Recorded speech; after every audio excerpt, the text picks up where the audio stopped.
The Drop with Frank and Brian is officially brought to you by Switch Suspension. Switch Suspension specializes in all vehicle chassis components. Lift kits, lowering kits, air ride suspension, as well as wheels, tires, steering, and brake upgrades.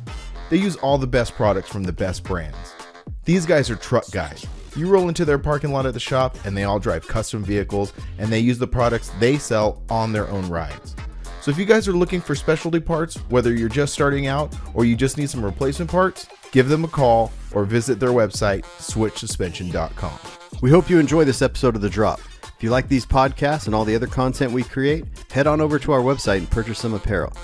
Our websites are thegoodlife.com and livelifecustom.com. We really appreciate it. Now on to the episode. Check. Check.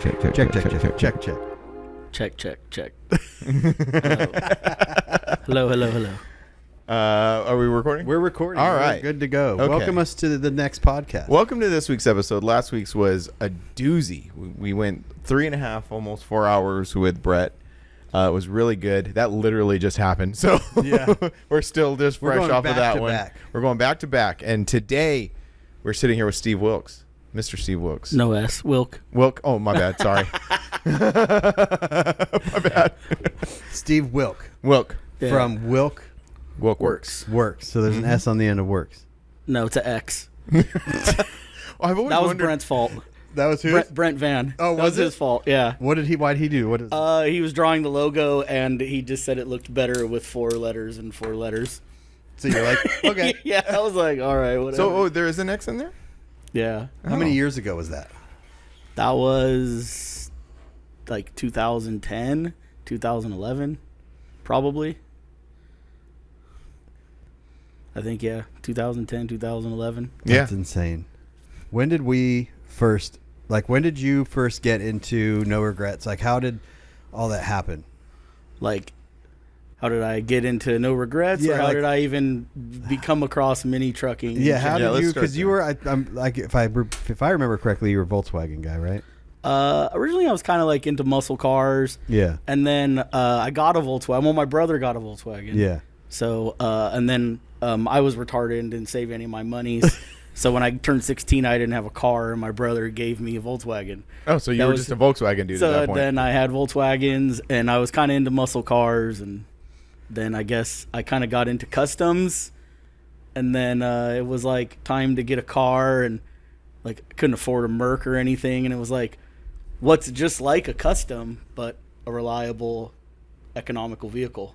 A mini truck. A mini truck. Yeah. Oh, right on. Like, it has all the same stuff. It's bagged, nose, decked, shaved, taillight mods. Yeah. Like, So what was the first mini truck that you got? the green S10, and it was yellow. Oh, really? The scalloped S10 was your first mini it truck? was Oh, wow. yellow. Like, I think my first mini truck show, oddly enough, was in like '94 in Chicago. Really? Really? Yeah. Are you from Chicago? My family is. Oh.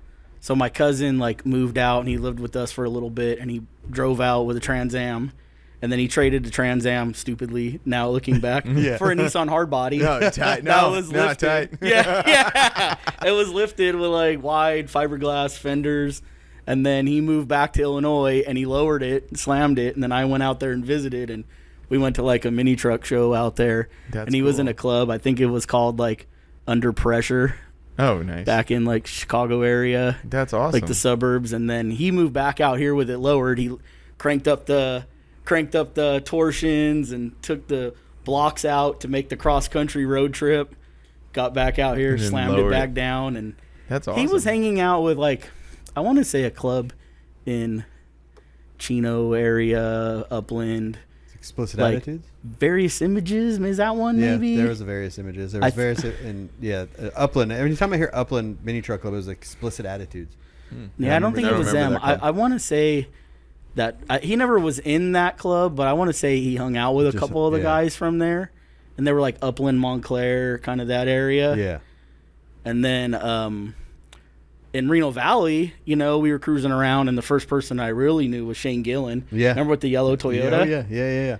Because he hung out in the neighborhood where my brother hung out and my cousin hung out, so he was like the only one Yeah. cruising around in that Character area. Shane.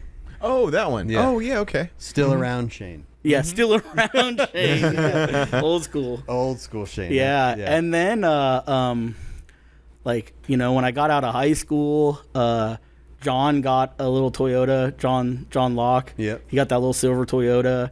And then I got my S10, and actually where did your S10 come from? Wasn't that Daniel? It was in Ontario. Was it? You bought a brand new? No, it was bagged and shaved, and it was new Beetle yellow. Really? Oh, wow. When I bought it, and 'Cause I wanna Dave, say New that- Image did a lot of stuff to it. So that truck was a guy in our club's truck named Daniel Escalera, and we called him Hef. I don't. The guy I got it from, I want to say his name was Sean. But I think he sold it because that guy, he had New Image do a bunch of the work to it, and then like it got sold. Yeah, I It don't didn't know. it had lights in the bumper. Yeah. Yeah. See, I don't. I mean, this is a long time ago. Yeah. But like, I want to say that dude Sean was telling me he was actually helping. Was it Pete at New Image? Yep. Like do the printed gauges. Yeah. Oh, that's so funny. You just did Yeah. this video about and that. like, and Dave Elledge, who was in No Sympathy, Yep. that does a lot of the Volkswagen stuff. He painted the truck Yep. yellow, and so I bought it off that dude, and it was really low miles. I think it was bagged damn near new. Yeah. And that was like my first like truck that I bought. That was like my to and from work, but bagged, you know. Yeah. Did it perform well? It worked. No, it was like mono leaf, like bagged over the axle, nitrogen tank. But like it was a clean truck. Like the body was clean, the paint was nice. You know, it had like I'm gonna do my tweed interior over the weekend. Yeah. With a can of high strength 90, and you know. Did it still have the taillights in the bumper at that time? Yes, yeah, I did. That's right. Because then you got in an accident, right? Well, so I went to a school with a kid named Brandon, and he was in No Regrets. He had a little body drop Toyota, used to be pink. Mm-hmm. And so that's kind of how I started even hanging out with No Regrets, you know. Oh, how old are you, by the way? How old am I now? Yeah. 43. You're 43. Oh, okay. All right. So you probably got... Yeah, so we probably got into the scene around the same time, around 2001. Yeah. Okay. 2001. Yeah, because when I got into the scene, No Regrets was already a club. Yeah, they were... Okay. Like, I started hanging out right after the 1 year anniversary. Like so it was probably like July of 01, August of 01. I want to say you're pretty my much there first, from the beginning. Yeah, like my first run with the club was Summer Madness, you know, Kern County. Cool. Uh-huh. Like Yeah, that was fun July. Summer Madness. That was July. Yeah, it was July that- or August, right? Was that... So that would be... John was there, right? John went? Yeah, it was only me. Well, me and Ernie drove out, and John, and the Mitsu was primered. Yeah. And Yeah. we like... Was we that the rolled- summer of 2001? Mm-hmm. That was my first Summer Madness, too. That's awesome. Yeah. That's really cool. Yeah, I didn't know remember that That's super because cool. it was shortly after, that was shortly after Ernie had started No Regrets and then got out of Forbidden. Like all that stuff happened, right? So when Ernie was starting No Regrets, everyone knew he was a part of Forbidden, but he, being Ernie, wanted to make sure he was his own thing. So where we camped, he camped on the opposite side. So we just kept going over there and bothering him. Yeah, that was a fun run, man. I remember like we had like a Easy Up with like a Western style No Regrets banner. I actually have that banner up in my shop. Yep. It's like That's looks like a awesome. Western banner. Gary, I think, made it. Yeah. Like he put the vinyl on the banner. We got in That's trouble, I tight. think, for And- taking the Mitsu and dragging it around real late at night. Oh yeah, and because we were all passed out. Yeah. And you took not one tent. We were just like all face down in the ground. And I remember like we obviously I just met him, you know, body drop. He comes into our camp and he's like taking beers out of the cooler, and John's like half not passed out. And he's like, a gremlin is taking beer from us. Like, Oh, my God. yeah, it was just a great time. We were all, you know, That's awesome. like having a great time, just super fun. Like not even a tent. Like we didn't even put a tent up. We just like slept on the ground. Like, and the S10 had no inside handles, so like John gets in it and then he can't get out.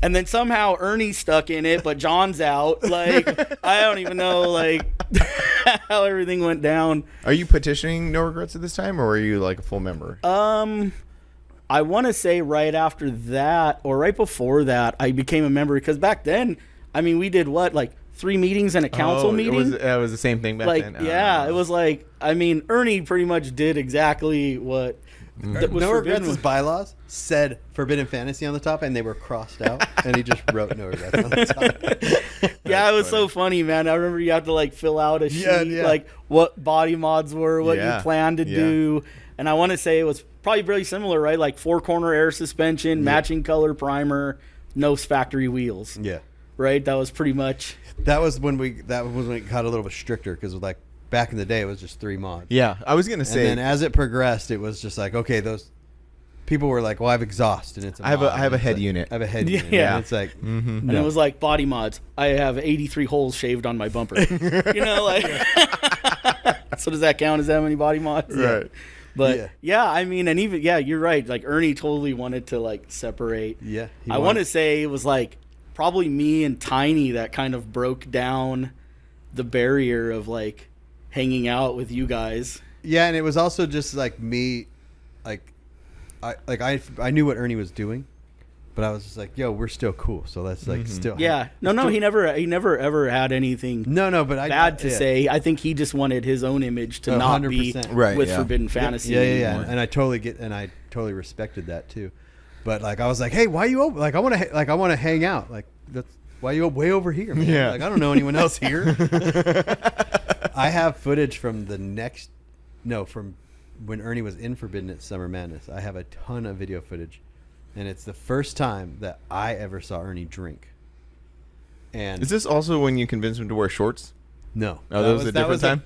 That was not a truck run. That was just me and Ernie at the river. Oh, okay. It was because Ernie never wore pants or never wore shorts, and we were at the river with Nick Langa and this guy Denny, and I was like, "Hey, you had to put on shorts at the thing," and he goes, "Ah, no," and he put them on. He goes, "Hey, this is kind of cool." I'm like, "Yeah, it's what you're supposed to do."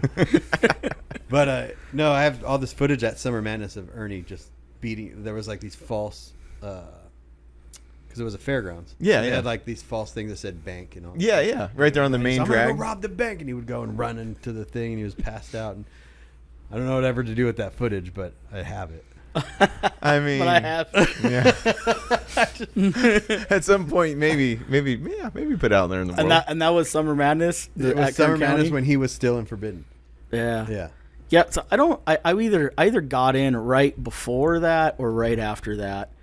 Like, it could have been like my, because it was like, I want to say it was 3 meetings and a council meeting. Yeah, that sounds about right. And I want to say like I had just You wrap started that up in a hanging out. month. We went to there, and then like the council meeting was, shortly after. And you got in because John, obviously, right? No, Brandon. Oh, I was Brandon. actually, I think, in before John, Oh, really? like a week maybe, Yeah. because he had to work. And that's some of the JCPenney. original members, right? Like it was Ernie, Gary, Quigley. Like at that time, it was Old Man Rick. Yep. Kyle. Oh God, yeah. Yeah. Doug. Remember Doug that had the lifted F-150? Oh yeah. And Josh. Remember Josh had the yellow Nissan? Had an extended cab hard body. I don't remember him. It was primered, and then he painted it yellow. No. It had like the Nissan, the tailgate stamp in the corner of the hood. Oh, mm-hmm. Like, it was a yellow hard body. It was a nice little truck. Huh. But yeah, I think that was the only members in the club at the time. Yeah. And it's funny because like I think back to those days, and like I feel like we go to shows now, and people like, oh, where do you guys want to park? Where do you guys want to park? Like, there wasn't any of that. Like, the only place we ever had like any kind of decent treatment was at your show, and it had nothing to do with who we were as a club. It was just you guys were our friends. Yeah. Yeah, Yeah, because the club grew pretty quickly through that like 2002 to 2006 era, right? Like, Yeah. Low life videos were like Ernie was really involved in that. In my mind, like, I think back to that time, and it was like a really long time, but it was like 5 years. Yeah. Yeah. In your mind, it was like so much happened. That's because like, we were doing things every day. Every day. Every weekend. Like we were like No Regrets would have their meetings in one area, we would have our meetings in one, and then we would always end up somewhere like, and it was just, there was always something. Yeah, not necessarily car shows, but just something. Just hanging out. And it was cool, man. We go to the movies, and everyone would bring their trucks and all park together, Oh, and like that's you cool. come out of Cinema Star, and there's like Yeah. everyone's like, it was like a little car show Yep. meeting there, sitting at Cinema Star, you know? That's awesome. Yeah, That's so it cool. would, or just wherever. Yeah, it was a lot of fun. There was always something going on then. Marina Valley was just popping. Like I always say you could stand at the corner anytime in Marina Valley, and there would be a mini truck that drove by at some point, and someone that you knew, you know. Mhm. Yeah. Yeah, it was like that kind of Southern California in general. I think was like that because even up in the desert, Yeah. it was very similar. That was just Yeah. like a hot time for everything. It I remember was. seeing Brian, and like he's going the opposite way. We're like Paris and Alessandro. We look at each other, and like we both like looked over at like our switch boxes. Sitting on the seat. We're like, and then we were like, I just keep driving. Dude. Like, It was too hard to hit the valves that yeah. fast. I was You're like, oh, I gotta open this one and close this one. Yeah. yeah, we're just like glance over. We're like, nah, Just we're to give good. it like when yeah, so dude, just keep going. It's so wild, and we say this all the time, but it's so wild how long ago that was. But again, how long ago it doesn't feel. Yeah, right. Like when we're just at the Unfinished Business show, and the same. Yeah, and it's funny because the same people you're talking and about. that's why I like going to that show. Yeah. And I wish there was more shows in the Inland Empire specifically, because that people just show up that you never really see. Mhm. It's kind of like how our show is in Laughlin, but like since everyone grew up around here, you're just like, I haven't seen this dude in forever, or that's the show that you always see Rick at. Yeah, You know, like and it's so funny because like not really many people live in Reno Valley still, but everyone lives around it. yeah, Kind of moved out of it, but not too Yeah. far. Yeah. And then for some reason now it's like really hard for everyone to show up to something. yeah. Where before it was like that's all we did on the weekends. That was the number one priority, and now it's like, Oh yeah. Yeah, I mean council was like a thing, man. Like yeah. going to it was at the college, right? Yeah, Mount Sac. We'd go down there, and I mean it was like a car show, and Yeah. Yeah, And- we would meet in Marina Valley, drive down there, and then do the council meeting, and then go to lunch afterwards. It was like, Yeah. it was a whole thing. Mhm. Cherokee would cry. Yeah. Cherokee would Yeah. cry. He would cry. Be Cherokee mad, would be cry. mad at everybody Yeah. from the show, and then Yeah. Airbrush would get up there and cry about his thing. Oh, yeah. Everyone just complaining. They were so much fun though, and Oh, now yeah. you're just like, hey, you want to go do this thing? And parents like, I can't. I really got to do this other thing, Yeah. which is nothing. It's just sitting at home. Right. Yeah, you got to make one task sound like it's the whole weekend. Yeah. You know. Like, I really got to run to the store. You know. Like, Well, that's why we started doing that meet out in Norco. Was just like a thing for if you're bored. it's not go. a thing though. It's not a thing. Yeah, it's not a It's thing. not a thing. Yeah. It's just it's a loose gathering. I made it out there last week, by the way. I know. Yeah. saw I know that. you And then were there. he didn't make it out last week. Yeah, Ivan drove a little Suzuki out Yeah. there. It was cool. I was gonna try to use that for a picture for the next flyer, but no one took pictures. I know. I dropped the ball on that one. That's all right. I just didn't. I was just hanging out. I kind of did the thing that we were saying we were gonna do. Just go, and I didn't bring my camera. I just hung out. Maybe did a little bit on my phone, Yeah. whatever. Just kind of hung out. Yeah. How many years was your guys' show at Fireworks? Because I think I went there twice. It was two. Was that the first two? 98, 99. Yeah, And then 2000 was at Paris. that was the first year at Paris. Yeah. And Ernie was the reason that it was at Paris. Because Why's that? Well, the first year we were only supposed to have a certain area at Fireworks, which it's called Fireworks Family Fun Park, Mm-hmm. and it's in Marina Valley. It's now a Golden Corral, but it was like arcade, bumper boats, all this stuff. Yeah, they had like an above ground pool in the middle of the parking lot with a go kart track around. Oh, it. really? Yeah, And That's that was awesome. the bumper boats. in the Yeah. pool. There was a bumper boat in the middle. Where the Golden Corral is, that was the arcade. Yeah. But we were only supposed to take up the lower parking lot, and more people showed up, so we took up the upper. And then the second year we did the same thing, and then the third year we're like, we can't. They're like, you can't have it here. So it was like last minute. So Ernie's like, we should do Paris Fairgrounds, and then we did. And then Ernie ended up getting out of the club shortly after that. But it was reason that we went to check out Paris Fairgrounds was because of that. Oh, that's interesting. Yeah. That's cool. Yeah, it's like when we were at the Unfinished show. We were there a couple weeks before the Unfinished show. There was like the Ride and Pride show was there at the Derby Room, and I was like telling some of the guys there. They were like asking like, "Oh, didn't you guys just have a truck show?" And Like, how big was that? I was like, that was like 1,200, 1,300 cars. I was like, it was the entire fairgrounds. The entire fairgrounds. Yeah, I was like, it was huge. Yeah. It was insane. I look at that, no knock in the Unfinished Business show. Obviously, it's like his thing is a small show, but I look at it, I go, this is insane. Like, we took up that whole area all around, all the way down the bike thing. And then Shane had his BMX track there. Yeah. The BMX park was there. Yeah. Yeah, it's like, it sucks that people there are kind of pain to deal with because it's really a neat place. It is. And then just with more people moving in around that area, I'm sure it doesn't help out. But so going back to when you first got into No Regrets, I don't even remember when me and you started hanging out. But the reason we started hanging out was because I don't think you had a job or something back then. Or something happened, and I lost my license at Summer Madness when they moved it to Hanford. Remember that right. 1 year at Hanford? Yes. And that's why Cherokee cried. And because of you. That wasn't me. Yeah, what happened? The cops were just walking around, like, checking people's IDs. Yeah, so it was in Hanford, California, and apparently they had jurisdiction inside the park, and they came in and they were giving people DUIs. Oh, shit. Yeah. And so people got mad, so they rebelled and left all their trash everywhere. And then Cherokee came and yelled at everybody. But yeah, so you ended up getting a ticket, right? Yeah. And lost my license for a year. Wow. Because of that. And that was the second, that had to have been the next year, because the following year I think I would have been legal. Yeah. Oh, you were underage too? That's what I got. I got an underage. Yeah. Oh, I thought you were driving. No. Oh. I just got a minor in possession. Oh, okay. I'm like, how did you not go to jail that night? No, it was just a minor in possession. Oh, really? That's interesting. Yeah, I think like 10 or 12 people got one that same weekend. What year was that then? That had to have been 2002. 20. Yeah. Dang. Okay, so that had to have been the year, because I think I only went to Summer Madness at Kern County year 1, and then year 2 it was in Hanford. Wasn't it Hanford? It was Hanford.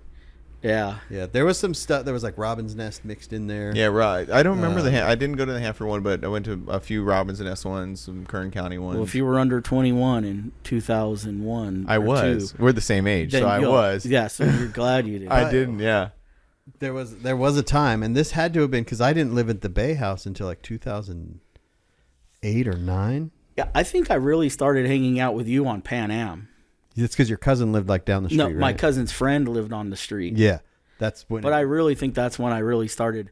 Yeah, because me and you started hanging out. You would show up to your cousin's house. We lived on a cul-de-sac, and it was me, Jamie Van Hoosen lived in the house. Matt Green, I think, lived there at one point. Kyle lived there at one point in time, and there was just always something going on. Just trucks, people. So he would like show up to his cousins. Yeah, friends, and I think I had my license back. Oh yeah, this was later. Because I went a year, and so that's how actually I started working at BioCustoms. Okay, yeah. Yeah, so I had no license, and Chip was working on his Tacoma at the shop, and I was like, "Hey, you want me to help you with stuff? Because I got nothing going on." So he started picking me up on his way to work, and I'd go to Max's, and I started helping Chip, and then next thing I know, I'm helping like with shop stuff, and then Max was like, "Hey, like, you want to, like," I wouldn't say pay me, because he was like, "You want lunch to do stuff?"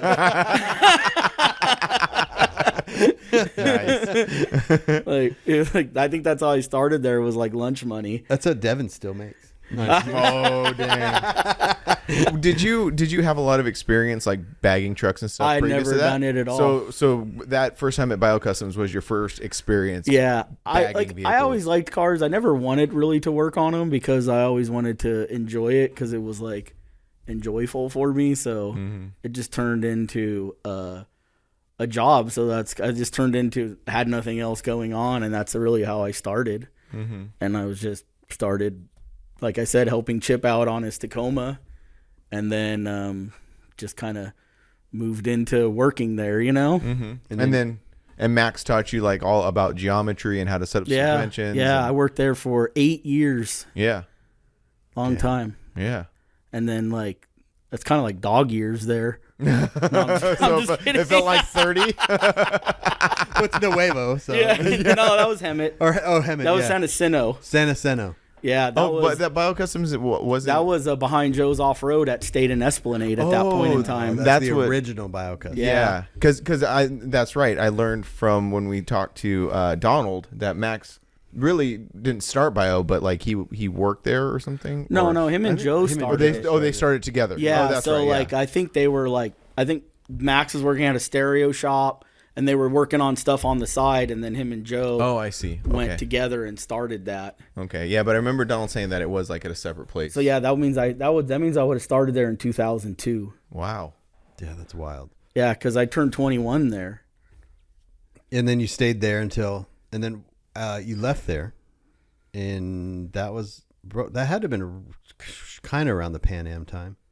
No, I worked there for a long time because he moved over to where he's at now on his own property, and that was like, I mean, I worked there to 2010, so that was way past Pan Am time. But I have this thing at my house. It's just a timeline of where I lived. I was like forgetting the years and stuff, so I like went back and looked through tax records. Really? And I was like, oh, okay, that's when I sold this house. That's when I bought this house, and went through all this stuff and like was rebuilding this timeline. But the Pan Am house was a lot of fun because it was a cul-de-sac.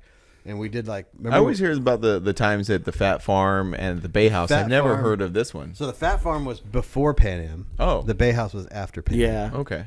I think like as I got into it, the Fat Farm was kind of like Fading. when I was really starting to get heavy into having a truck and going to shows. Like the Fat Farm was kind of already dying out. Yeah. Like, and then like I said, I mean, Ernie moved into the house on Calamia. And then you were on Pan Am, so we were always just driving everywhere. Yeah, driving everywhere, cruising all the time, just having a great time, you know. And then that was when I was working at Max's, and me and John were like, we should body drop the S10. So we body dropped my S10 while I didn't have a license in John's mom's garage because he had that big garage in the backyard. Yeah, and we body dropped my truck there. Traditional or stock floor? Huh? Traditional or stock floor? Yeah, traditional. Oh, okay. Yeah. Don't try not to hit the table. Oh, it's all right. Yeah, you got a little aggressive on that last one. Yeah. Yeah, and then like I got my license back and crashed the truck like a month after. So the crash wasn't it a big rig that hit you? Yeah, so I was on Gilman Springs Road, just like a 2-lane highway. I don't know if you knew about it or anyone listening doesn't know about it. It's just a little 2-lane highway, and it was a rock truck, 2 trailers, and they went all the way off into the shoulder. And I thought they were pulling over, so I went to go around, and he was U-turning. Oh, shit. So he U-turned across the double yellows and everything right in front of me. And, like, I cranked the wheel, and I slid, and the whole passenger side hit the trailer tires. Damn. And, like, smashed the door, the cab corner, the bed side. You're lucky you didn't get dusted. Like if you were... if I would have went under the trailer, if you would have kept going straight and you didn't do anything, you'd just, like... Fast and Furious. Yeah, well, just lay it out. And I called Max because I was on my way to the shop. So I called Max, and he's like, "What, do you need anything?" And I was like, "I don't know, man. Like, bring me something to like beat my bedside off the tire so I could drive home, And like, so the cops are there. Max shows up, and I think he was with Pinch. Remember Pinch? Oh yeah, yeah. I think he came over there with Pinch. And so, like, the cops are, like, writing their report, and I had the tonneau cover up, and I had no wheel wells, so I'm sitting on the notch, just, like, kicking the bedside away from the tire. That's wild. And that's all in the same S10. That was and then I fixed it, and that became the green S10. Yeah. Yeah, after I fixed it. But that was a longer process, right? Yeah, I actually built another truck between that. I had that extended cab, that white and silver extended cab. Oh, okay. Mm-hmm. Where'd that one end up? That one went to Washington. I traded it for a Bug. Yeah. And then during this whole time was when me and you started to hang out, I think. Oh, I think the crash happened, and then we were hanging out. Yeah. The timelines were all over the place. They were all over the place. But what happened was I was working at the hospital right there in Moreno Valley. I had the Bay House, which was like me, Robbie's sister, Carrie, and it was just you could show up anytime. Oh, was that the Mad Real World house? No, that was the pre-Real World. Oh, that was okay. Oh yeah, that's another house. That's another house. So the Bay House. That was when Robbie was bringing chicks from the bus. The bus stop. That was the Bay House he did that at. He was picking the up Railroad House customers? is when he met his wife. The Bay House was the bus stop girl house. Just picking up on his route. Yeah. Yeah. So you got hurt. Why weren't you working that week? Okay, so what happened was everyone was there, and Low Life Mike was there, and him and Steve were wrestling in the front yard. And for some reason, I thought I could wrestle too. Mm-hmm. And Steve landed on me. Big Steve. Big Steve. Uh-huh. And he was a lot bigger Steve then. He was actually Big Steve. And then. it like bruised my rib cage or something. Shit. And so they like wrote me off work for a week. And I was like, I don't even know what to do. And then Steve goes, well, I'm going to the Riverside Brewing Company on Monday. And I'm all, okay. And then like we did that. And then Tuesday we went to like In Cahoots or something. Yeah, there was like, we had like me and Gary, we had like a weekly bar routine. Like we went here on this day, here on this day, here on this day, here on this day. Yeah, it was like And RBC, yeah. In Cahoots, Bahama Mamas or something. And I was like, wait, you could go out during the week? Yeah. He was like, you guys do this like regularly? And then Friday came and he's like, where are we going tonight? He's like, no, we take Fridays off. The Fridays are... yeah, that's too much. That's too much, man. Come on. Dude. Yeah, so, Don't be ridiculous. yeah, so that's when I started going out every single night. And that's how you turned him into an alcoholic. Yep. Yeah. So I was responsible for Brian's alcohol Consumption. That's funny. Or that wasn't really an alcohol thing. It was more of just like going out. Constantly. And then Painter Shack came into the picture, I remember. Yeah, Painter Shack. Yeah, we had a little group. Bobby's sister Sheila. Oh yeah, Sheila was always with us. Yep. Like we had like a whole group, and That's cool. And we all went to all these different places together. Yeah, it was funny. Like we would all just go there, and just mob around. College night, whatever. Like random places. There were so many spots. Branding Iron. Remember we go to Branding Iron on Wednesdays. I never went to the Branding Iron. Was Branding Iron already kind of done by then? That might have been.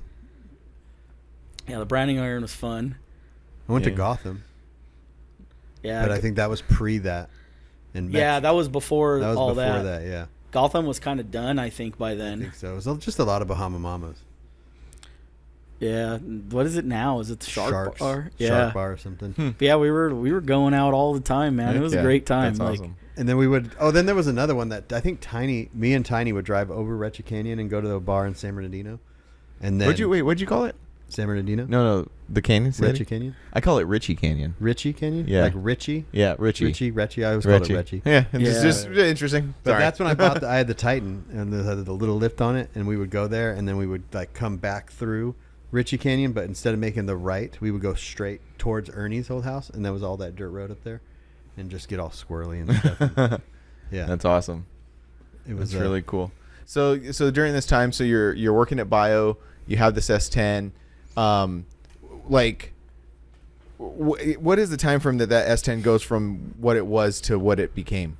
Probably about 8 years. Yeah. And so like in that time, I got the Tacoma from Chris. Remember with the tilt front end on hydros? I probably owned during that time like at least 120 cars. Okay, so yeah. I maybe drove 20 of those cars, but like I had a lot of cars. Like, and I mean, we were hanging out with Ernie like a lot, like, and he's buying cars all the time. We're just buying cars all the time, like, and I mean, I had Volkswagens, I had Cadillacs, I had just everything. Ernie was doing a lot of Cadillacs. His Mitsu. We completed his Mitsu. It was on the cover. Were you like the connection to buy, like, because Ernie knew Max for a long time prior to. So I bought my S10 and I had the 4-link redone, and actually one of the first people I kind of really knew in the scene was at Brand X, Alex's shop, and Ben Wood worked there, Brian Gendro worked there, Steve Butts worked there. So they had redone all of the suspension on John's Toyota. Like they rebagged that whole truck, back halved it and all that, and back then it was like, dude, a back half, and that was when, like, remember when the lift was high? It was like the thing, like, that was a whole thing. Yeah, how high your truck could lift, but like reverse 4-link, the drive shaft would fall out, you go too high, like. One of my buddies had telescoping 4-link bars.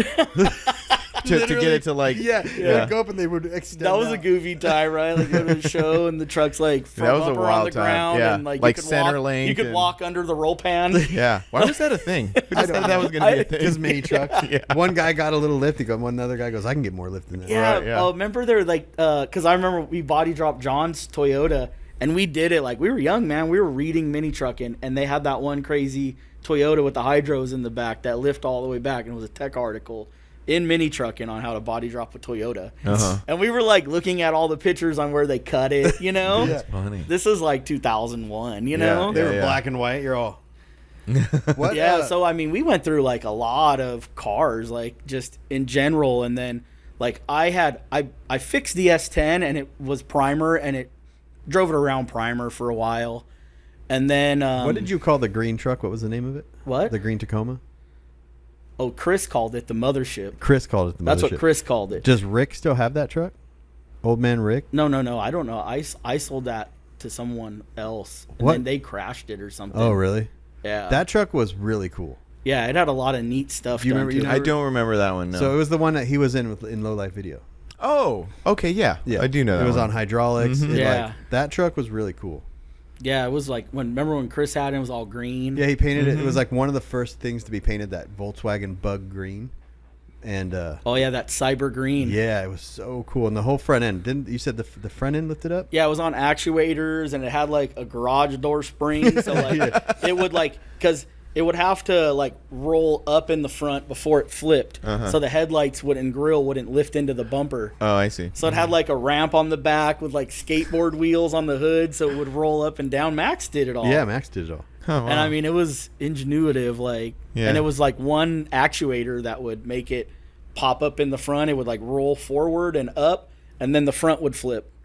And like the bottom of the rocker like was welded to the rocker, so it wouldn't hit the side. Oh, that's so like awesome. the fender was cut on the bottom, and the headlights and the grill were all part of it. Yeah. And like the hood was welded shut. I have pictures to of the that truck fenders. from when Chris owned it on the Forbidden Fantasy Facebook page. Oh, really? Oh, And it was cool. actually kind of neat. Like, you know, the taillights in the Tacoma, Mm-hmm. like they rolled in quick and it had like LEDs, Oh, nice. like little rectangle LEDs. Like, so like the line just rolled in quicker, you know? Mm-hmm. Yeah, that's awesome. That's Yeah, really, it was really a neat cool. truck. It was a lot of fun. It would 3-wheel like crazy. That's tight. Yeah, For like- some reason, I thought, what's his name? Rick.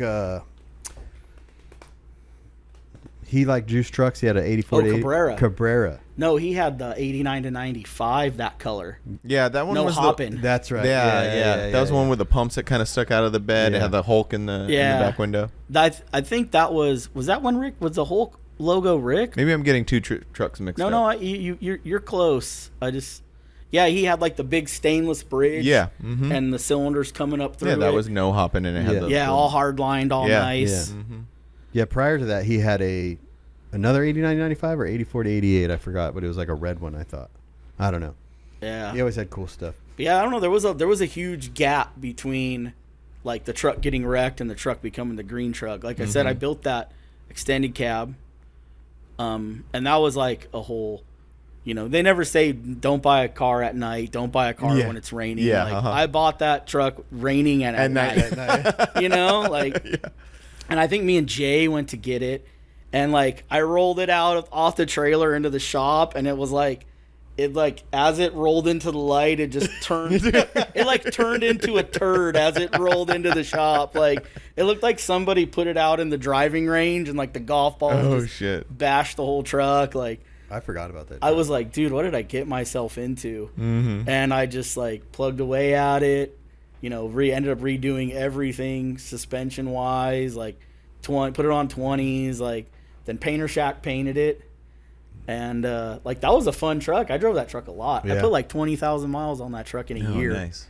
Like I drove that truck everywhere. It was V6 automatic.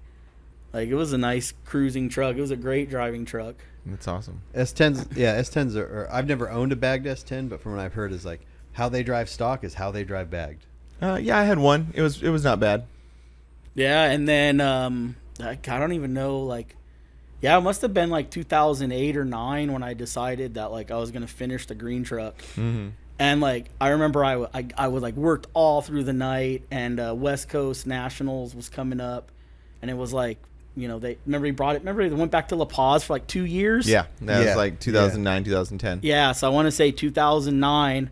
Like I worked all night to get it running, and leave the house in Nuevo. I was living with Ernie at the time at the house in Nuevo, and I go up 215. I hit the 60, and the little pass up to Beaumont. Oh, yeah. Blow the motor up in there. Oh no!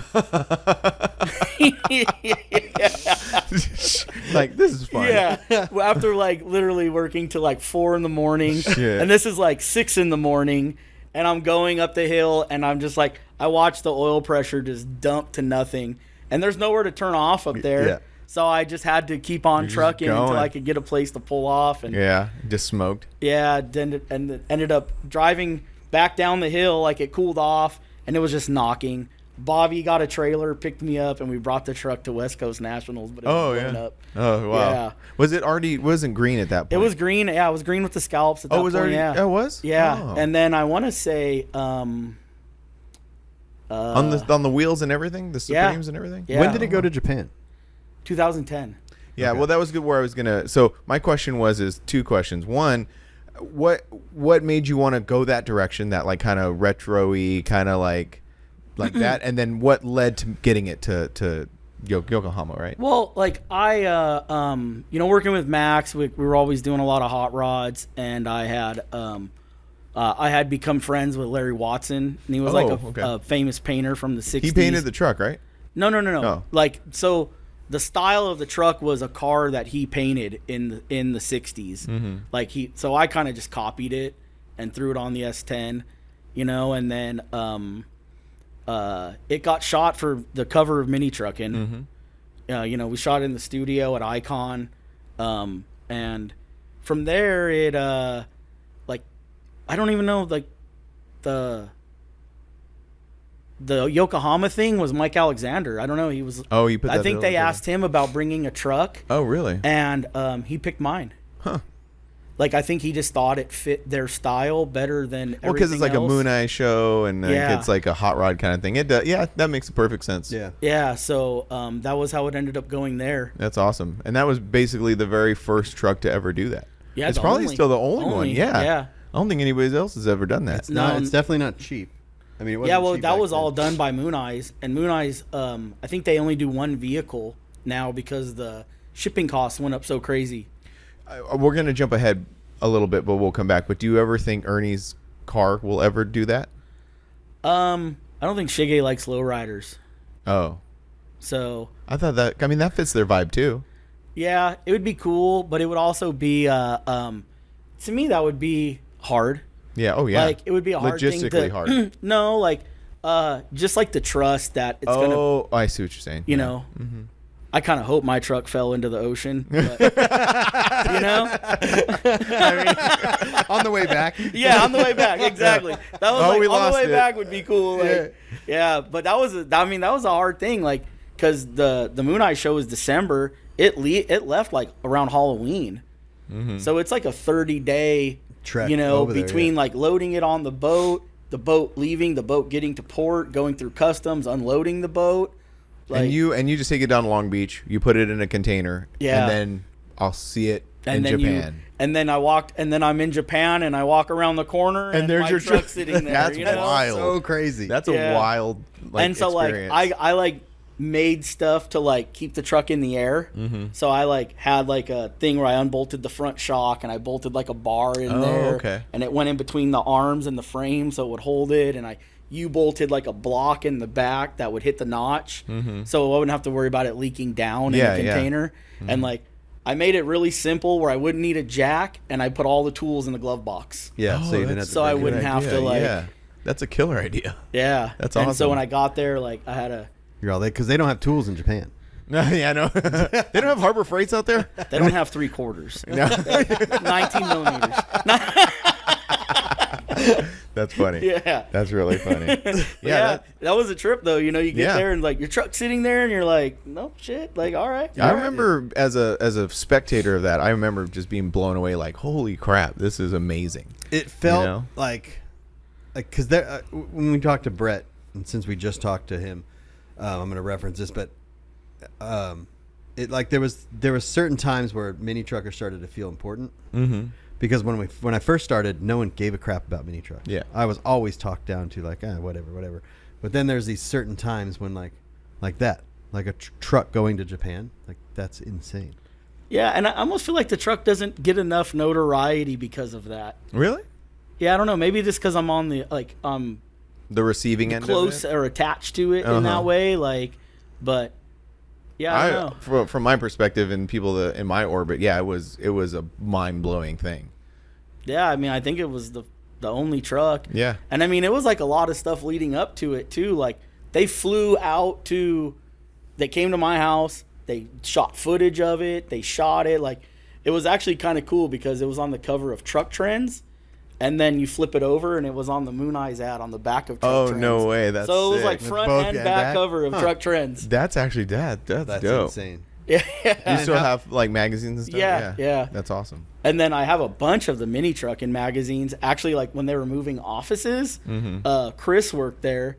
And Chris was like, dude, I found like 4 boxes of your issue just sitting in a closet. Oh, no way. Yeah, That's so he awesome. gave me I have like boxes of that issue. That's cool. So That's if anyone needs an issue, just, hit me He'll up. sign it. Yeah. Yeah, were you, this is an interesting thing. Were you influenced by this? Because at the time that you put that truck together, there were other trucks like Flakenstein that was around. There was that Toyota from, I think, Local Finesse. I don't know what club it was from, but it was like an extra cab, 84 Yeah, style. I remember the truck because I went with Ernie to shoot it. Ernie shot it. I won him maybe at Icon, at where Low Life Mike's worked. At I the think studio. that was in a studio one. And too. I was with Ernie when he shot that truck. Was your truck already done at that point? Yeah. Or? Oh, okay. So Yeah. so do you think that maybe everybody was just kind of influenced by that style Yeah, at that time? I just really liked that 60s Bellflower. Yeah. That style.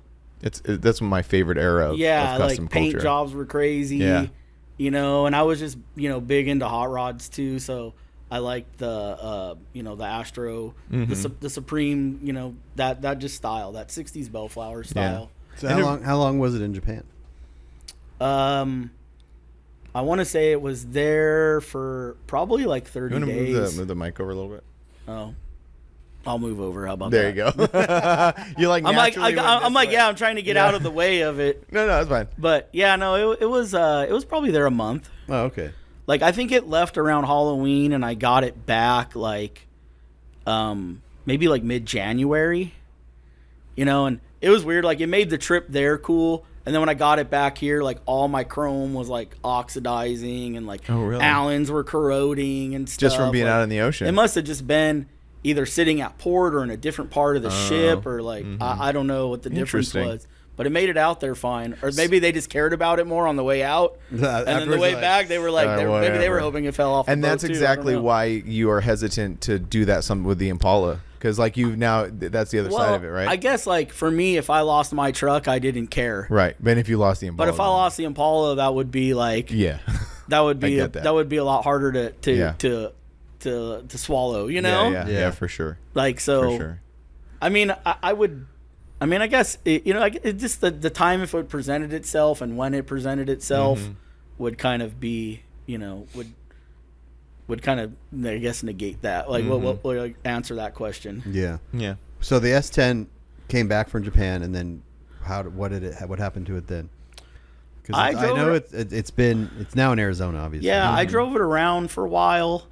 I probably put 9,000 miles on it.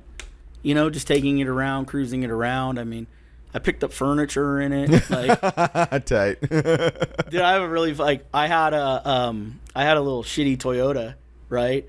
And I was like, had to go up to get parts for it. And my buddy Jeremy Jones, he had a little Toyota and he needed parts. So we were going up to like Apple Valley and like to get parts, and that was the only thing we had. You're like, let's go. So we took the S10, and so we're stacking all these Toyota parts in the back, and I mean, we went to like it was like this weird place, man. It was like an abandoned motel, right? really? And Up this in the guy desert? had Toyota parts, and like we're pulling up, and I was like, dude, this is sketchy. So I pull in and I turn around and I aim the front of the truck out of the gate. Oh, just in case you got to. Yeah, just in case we got to run Yeah. out of there, right? Yeah. And like this guy comes out, and so we're like walking staggered from each other. So like maybe they can't just come up from behind us, you know? You're like really ready. And this place is a wreck, dude. And like my buddy's like, oh, so you have that part? And this guy walks over, big old pile of crap, and just like pulls the part out. And he's like, here you go, you know? But like, that's funny. That's awesome. Yeah, but I mean, that was what the truck became. It was just cruising it around, and you know, it was like it's starting to get beat up. Like the interior was starting to get dirty. It was a white interior. Yeah, I'm dirty. Why did I put white interior in it? Yeah. Like, that wasn't smart. But it was also one of the things that made that truck very unique, too. Yeah. And, like, so then it was just... I was sick of it at one time, and I was talking to Nick Gardner, and I was like, dude, if you want this thing, come get it. And he was like, yeah? And he's like, will it get down here? And, like, the battery was dead or something. I was like, dude, we'll jump start it. Just get gas and leave it on. You know? Like, and then he had it, and then... Was it... did you leave it traditionally body dropped, or did you ever stock floor it? No, it was traditional. It still is to this day. It just stayed that way. Yeah. And we just saw it last weekend at the Unfinished. Yeah, a couple weekends ago. Which was funny because I was talking to Bobby, and he was talking about bringing the red Toyota, and I was like, yeah, bring the red Toyota. That thing hasn't been out in forever. And then I was like, but the S10 back at Paris. Yeah. Like, the cool. S10 hasn't been in Southern California, I think. And Bobby said since I want to say Ernie's memorial. Oh, wow. It had never been out here since it left here. Mm-hmm. So it was kind of neat, like, to... Yeah, no, it was cool. It was very cool seeing it again. I had when Bobby got it back, I kept telling him to set it on fire. And then, like, I went through this phase where I was going to try to buy it back from him. And he goes, dude, I'm hesitant. Every time I've talked to you about it, you tell me to burn it down. Like you're going to get it back and do something crazy with it? Yeah. He's like, so I'm really hesitant that you might just burn it down. I'm saving you from yourself. Yeah.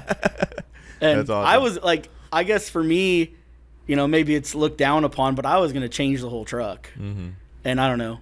Maybe that's not a popular thing to do. But, yeah, but when it comes to stuff like that, like, what's the plan for that truck? Like, you know what I mean? Is he just Bobby going to keep it forever? It would be cool to change the truck.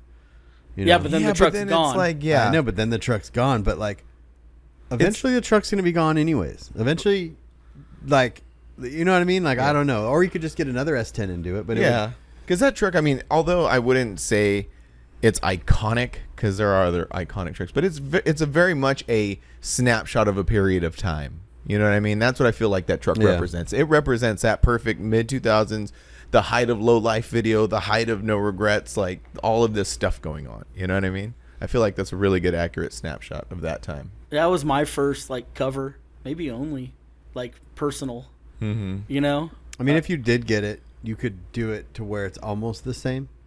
Like, it's not completely different. Mm-hmm. Like, you could, swap the colors. Yeah. Other than the interior, it looks good. It's still in pretty good shape. Yeah. Cool. I didn't get a chance to look at the interior too much because I was running around, but just from seeing it, it still looks great. Yeah, and then I had this like moment where I was like, yeah, it'd be cool to do the same paint job, but do like a really like vibrant green base and like purple scallops or something. Yeah, oh, that would be. That's cool. what I'm saying. Like that same look, same wheels. Mm-hmm. Like spice just almost like a 2.0 version rather than a completely different version. Yeah. I always wanted to run version. Like the original plan was to put like a 20-inch salt flat on it. Oh, okay. But like no one was making them at the time. Like I tried my damnedest to get them, and American Racing had a part number for it, but it didn't go nowhere. Mm-hmm. Like it didn't lead to anything. So because it currently has those 16, like they're 16s. No, they're 15s. They're 15s. Does the total circumference equal like a 20? So you could put like 20s. Yeah, on it? It's actually probably a little taller. Oh wow, and it lays hard. Yeah, yeah. So it'll like. There's one picture where Ernie's 22s from the Mitsu are on it. Oh really? Yeah. Oh like, cool. Remember that? And Ernie was mad because it was lower. They were lower on my truck than his. Because that truck wasn't supposed to be on 22s. Right, I remember that. Yeah. Yep. Yeah, and so we built it for 20s, and then we were screwing around at his house, and I had adapters, so I stuck them on there, and we put them on one side, and I was like, "Damn, man, it's lower than the Mitsu." That's funny. So mad. That's funny. So you that's like your bio custom time. Then you move into your own shop. So yeah, I finished that truck on my after bio custom, maybe right around like So the Bio Customs ending was really odd. Yeah. Like, it was just like one day there wasn't any work for me. Oh. Yeah. Yeah, And then interesting. so it was like, oh, if you have work you could do. And I had just bought the house that I'm currently in, which was Ernie's old house. And there was a shop on there. And remember, we were doing all the tech articles, Weekend Warrior stuff with the Mitsu. Mm-hmm. And then so the like his shop brother's was there. truck and that kind of stuff. Yeah, the shop was there. We were already doing stuff, so I kind of started working there. And Was this then- around the time when Ernie started his shop? No, this is after. Was it afterwards? Yeah, this is after. The abstract yeah. thing. Yeah, I think that was like the 2006, 7, 8 era. Was Chip part of that too? Yeah, Chip was working there. Chip has just gone. Is Chip with you now? Yeah. Okay. Yeah, she's been there a while. Yeah. But yeah, so we that's like just it was like there's no work here, I like if you have your own work, do it. And then it just kind of phased into like see you later, Transitioning into I guess. Interesting. Yeah. Huh. Yeah, because I always thought you were very ingrained in Bio Customs and were part of sort of like the fabric of that whole thing. Yeah, me too. Well, that's the way things go sometimes. Yeah, so I mean, I really don't know what the The thought process behind that was. but it's the way it worked out. Yeah. And when I first started there, I was still like talking to Max. I was going by the shop using tools and stuff to make things, and When you started at your own place. yeah, and I just thought it was, I guess, temporary, and then it turned into not temporary. Right.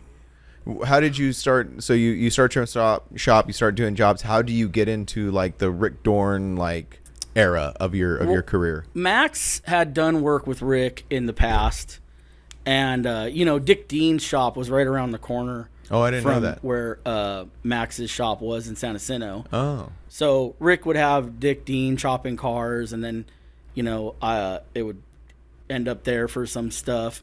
But we only did one car with Rick while I was there, and that was the Auburn. It was called Slow Burn. Oh yeah. Yeah. Oh yeah. It was one of James's cars. the black it's one. the black and root beer color. Right. one. Yeah. Yeah, it's at the Peterson. Okay. That's one of the cars that That James thing's donated. so cool. Yeah. And so, And you're talking about James Hetfield. yeah. Mm-hmm. Yeah, so then, I had kind of left the shop, and James's car, the Voodoo Priest, that's also at the Peterson. Mm-hmm. Keith was chopping that car, Keith Dean. So Dick's passed away. His son Keith is, doing the cars. So Keith is chopping and doing all the work on the Voodoo Priest. And Keith burns up some airlines because they just ran across the floor, and he was chopping the car, and they got burned up.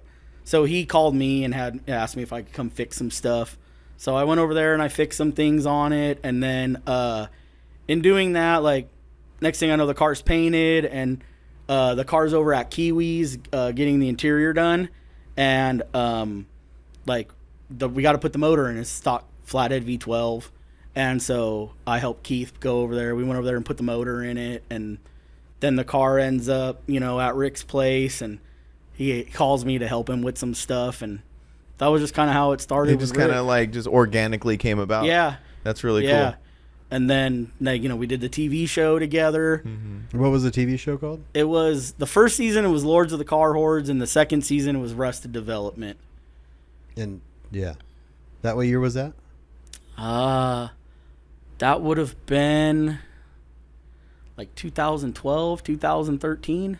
Do you feel like if you had not like went down, if you had not fell into that and started doing that, you wouldn't be doing the type of things you're doing now, like that blue Cadillac and like the really like high end type stuff you're doing now? I don't know. That's a good question. I have no. Does it feel weird being a mini trucker, doing those types of builds? Yeah, but it's not like, it's not like that's what I set out to do. Uh-huh. It's just how it happened. Yeah. Like, I would still do a mini truck today. Actually, I love doing them. They're fun. Like, that's what I enjoy. Yeah. Yeah, you it's just body not dropped the people Quigley's that's truck, right? calling me. Yeah. No, I didn't do that. Oh, I thought. No, Oh I no! was- Oh, it's the other Steve. Yeah. The other Steve. Sorry, my Yeah. bad. Quigley is full size. Oh, that was Yeah. Yeah, because I'm my bad. Yeah, That's Steve a Hannigan different- did that. That's a different Steve. Yeah. Yeah. But yeah, like I just don't get those calls, and I don't know if it's like, does that scare people away?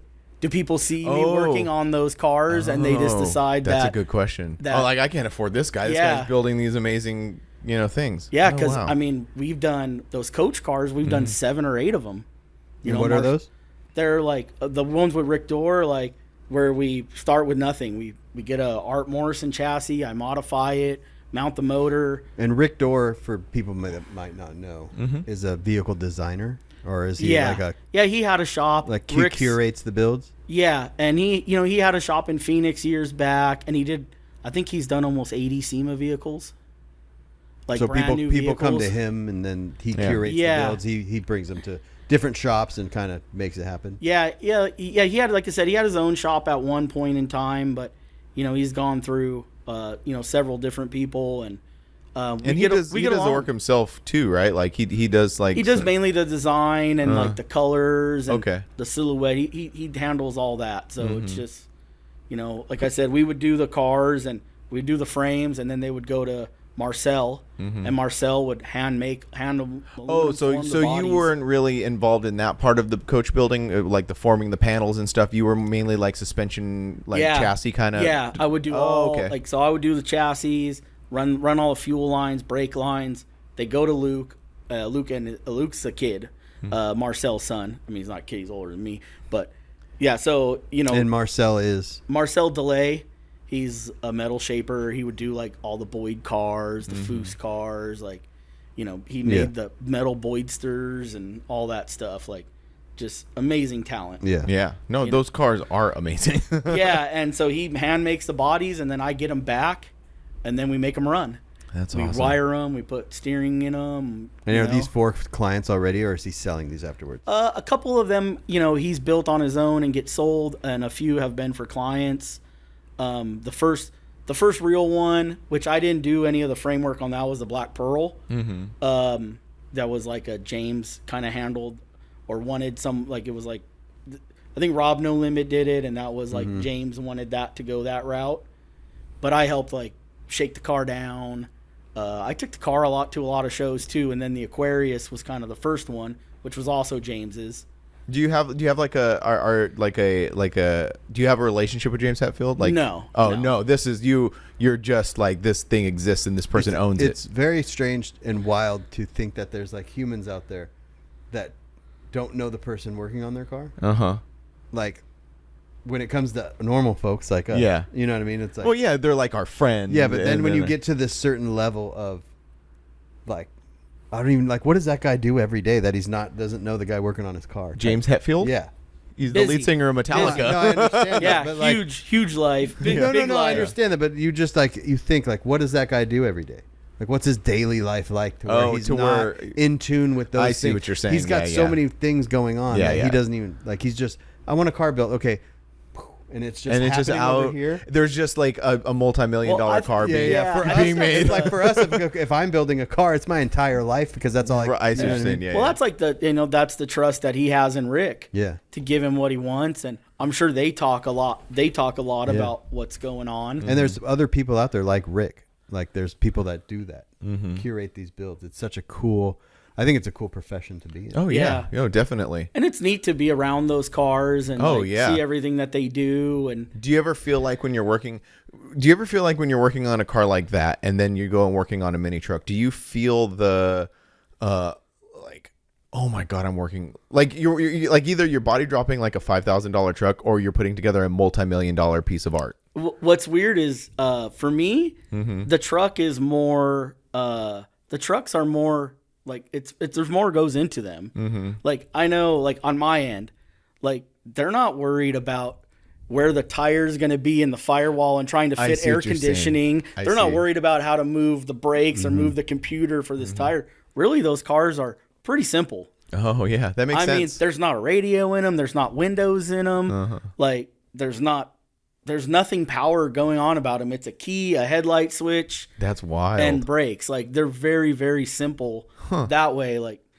it's not like trying to stuff a 20-inch tire in a Suzuki with an 80-inch wheelbase, Yeah, that makes a lot of sense. Like there's a lot more thought process into building these trucks. And that's wild. like it's I wish more people, maybe people are finally starting to realize that. I think they are. I think they are. And now that you put it into perspective, I do realize that myself. Because, see, I think we get hung up on this fact that these coach-built cars are these handmade, amazing pieces of art that we forget that half of it. Like, we convince ourselves that this is way better than a mini truck, and it must take much more thinking and everything because, you know what I mean? Yeah. And maybe because I'm not the one hand forming the body. Well, that's where you're out there like so radiusing obviously out there's something. that. So, but either for me, either way, like I'm getting handed this aluminum bodied car or I'm getting handed a Toyota Tacoma.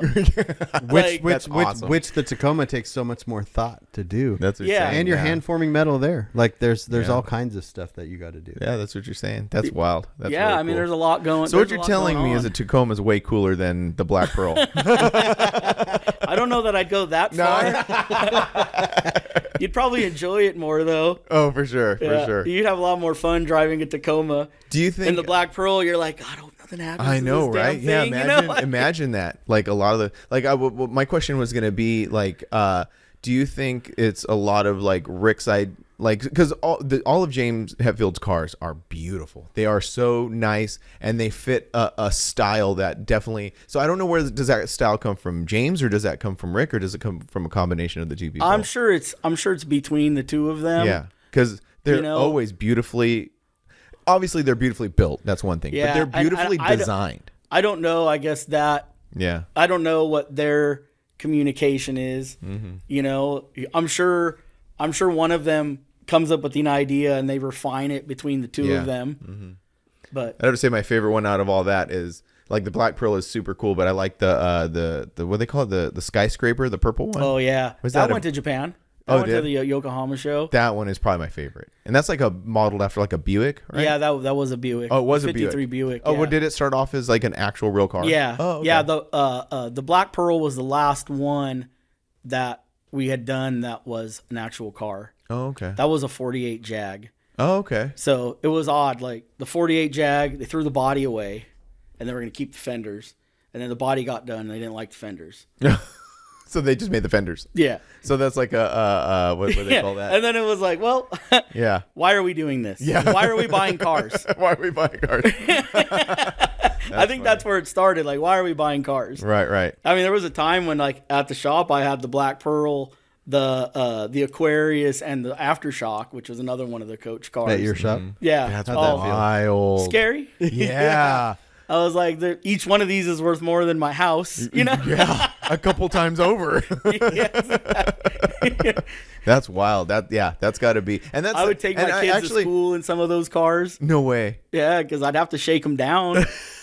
That's so I was like dropping my kids off in these That's things. amazing. And I think that, that's the thing that I'm talking about is, technically, you're saying technically speaking, a lot more thought goes into a Toyota Tacoma, but that feeling that it's more unique. It's more special. It's like this thing that exists that shouldn't really exist, but it does. They're out of this world. They're mind blowing. Like, so like I'm saying, I'm not saying to go to Tacoma is cooler than that. No, yeah. But I'm just saying like those cars are, and maybe it's because at 7 of them you're pretty good at putting them together. No, for sure. You've learned everything about them, but they're real, they're real basic. Mm-hmm. Like I would say that brown 39 Zephyr that I did, a ton of thought is in that car. There's like air conditioning that you can't see. There's, all kinds of stuff hidden under this tiny little dash.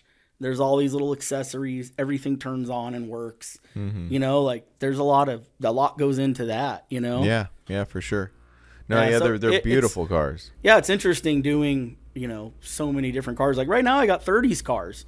Where they all come from, I don't know. I got 5 30s cars. Really? That's what you're working on right now? Yeah. And whose are those? They're just different. Yeah. Older people, younger people? Both. Yeah. Yeah. The guy who owns the blue Cadillac is like isn't he like a car dealer or something? No. He does real estate. Oh, real estate. Oh, that's right. Real estate. That's what it was. I knew it was something. Yeah, he's down in Chula Vista. That Nick, thing he's a really nice guy. Oh my God, it's a beautiful car. So sick. It's a beautiful car. It's insanely nice. It's super cool. It's probably one of my more favorite things that I've done. Yeah. Because there's just no. It just sucks because right now there's nowhere like to like showcase the cars other than shows. Like Mm-hmm. there's no magazines, you know. No, like, that's true. Yeah. a lot of them are gone, you know. Mm-hmm. So what do you So when that person came to you and wanted that car built, what was his kind of like vision for it? Something to drive, something to just. I mean, when the dude has many tens of thousands of dollars in that car, like. Yeah, Like, I'll say it's an undisclosed amount. Right. Yeah. No, for sure. I would imagine. But like, but For that's fear crazy. that maybe his wife will hear. Oh. He's like, let's just sell a couple more, $2 million houses down Chula Vista.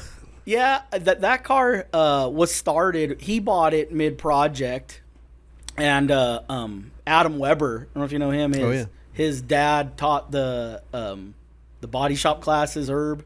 Yeah, Herb Weber. He was I had a 1982 Toyota Tercel Corolla, and we did the body work and primed it at Weber's shop because he was the body guy at my high school. Yeah, he taught Matt too. Yeah, I've heard about that person. Yeah. Yeah. Yeah, so his kid- Rubidoux High School. He was in charge there. His kid's a welding instructor, and so he had started that car for a guy, and then that guy had sold it to the dude that I finished it for. Mm-hmm. So he brought it to me, and it was just the frame was it was built, and the body was like setting there, but no mounts. It was just setting there, and so we made a few changes to the frame, but the main structure was the same, and then. We just started going at it, and next thing you know, we're chopping it, and we're chopping convertible tops. And, Yeah. It's wild. It's such a wild car. Yeah. It's one of my that's one of my favorites that you've done is that one. It's really cool. Yeah, it's a nice car. It was definitely on the top of mine because also I feel like that's one of my builds. Yeah, like that you yeah. That's one of mine that I feel is like personal. Like I did it. Like the Rick cars are really cool, but they're his. Yeah. Mm-hmm. So these ones are mine. Yeah, that's really cool. And then you said you're working on like 30s cars right now. Are those cars going to be built to the same standard as that Cadillac? Like no. where are they at? One just wants a driver. He wants something that he can just jump in and cruise to work. The Packard I'm doing is actually the guy that owns the Cadillac's brother. Oh, okay. So we're doing a Packard for him. That's cool. I like We Packards. did a couple Packards of are cool 36 cars. Fords with Rick. And you're just the 30s guy now. I have 38 like- LaSalle, so there's- 38 Oh, Zephyr, nice. 40 There's probably- Packard. there's And only- then actually Matt Hutchinson, Yeah. I have Becca's 39 Pontiac. Oh yeah, I went and picked that up in the mountains in Arizona with them. Oh, really? Yeah. So I have that at my shop We right pulled it now. out of this dude's shop or whatever. Oh, really? Up in the mountains in the middle of nowhere in Arizona. So I guess I would have to add, Becca, if you're listening, I'm going to start on it soon. Do you think so? Like, this is an interesting question too, because someone who takes these things and turns them into such amazing machines, is there a value in like the raw, like?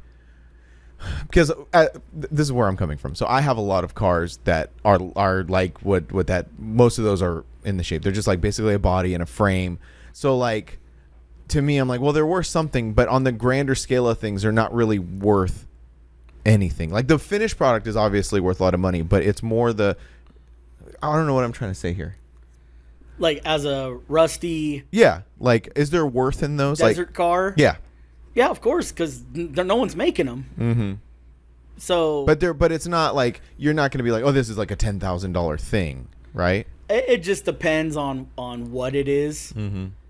In that world, coupes are obviously always worth money. Mm-hmm. Convertibles, most expensive. 3-window coupes are next.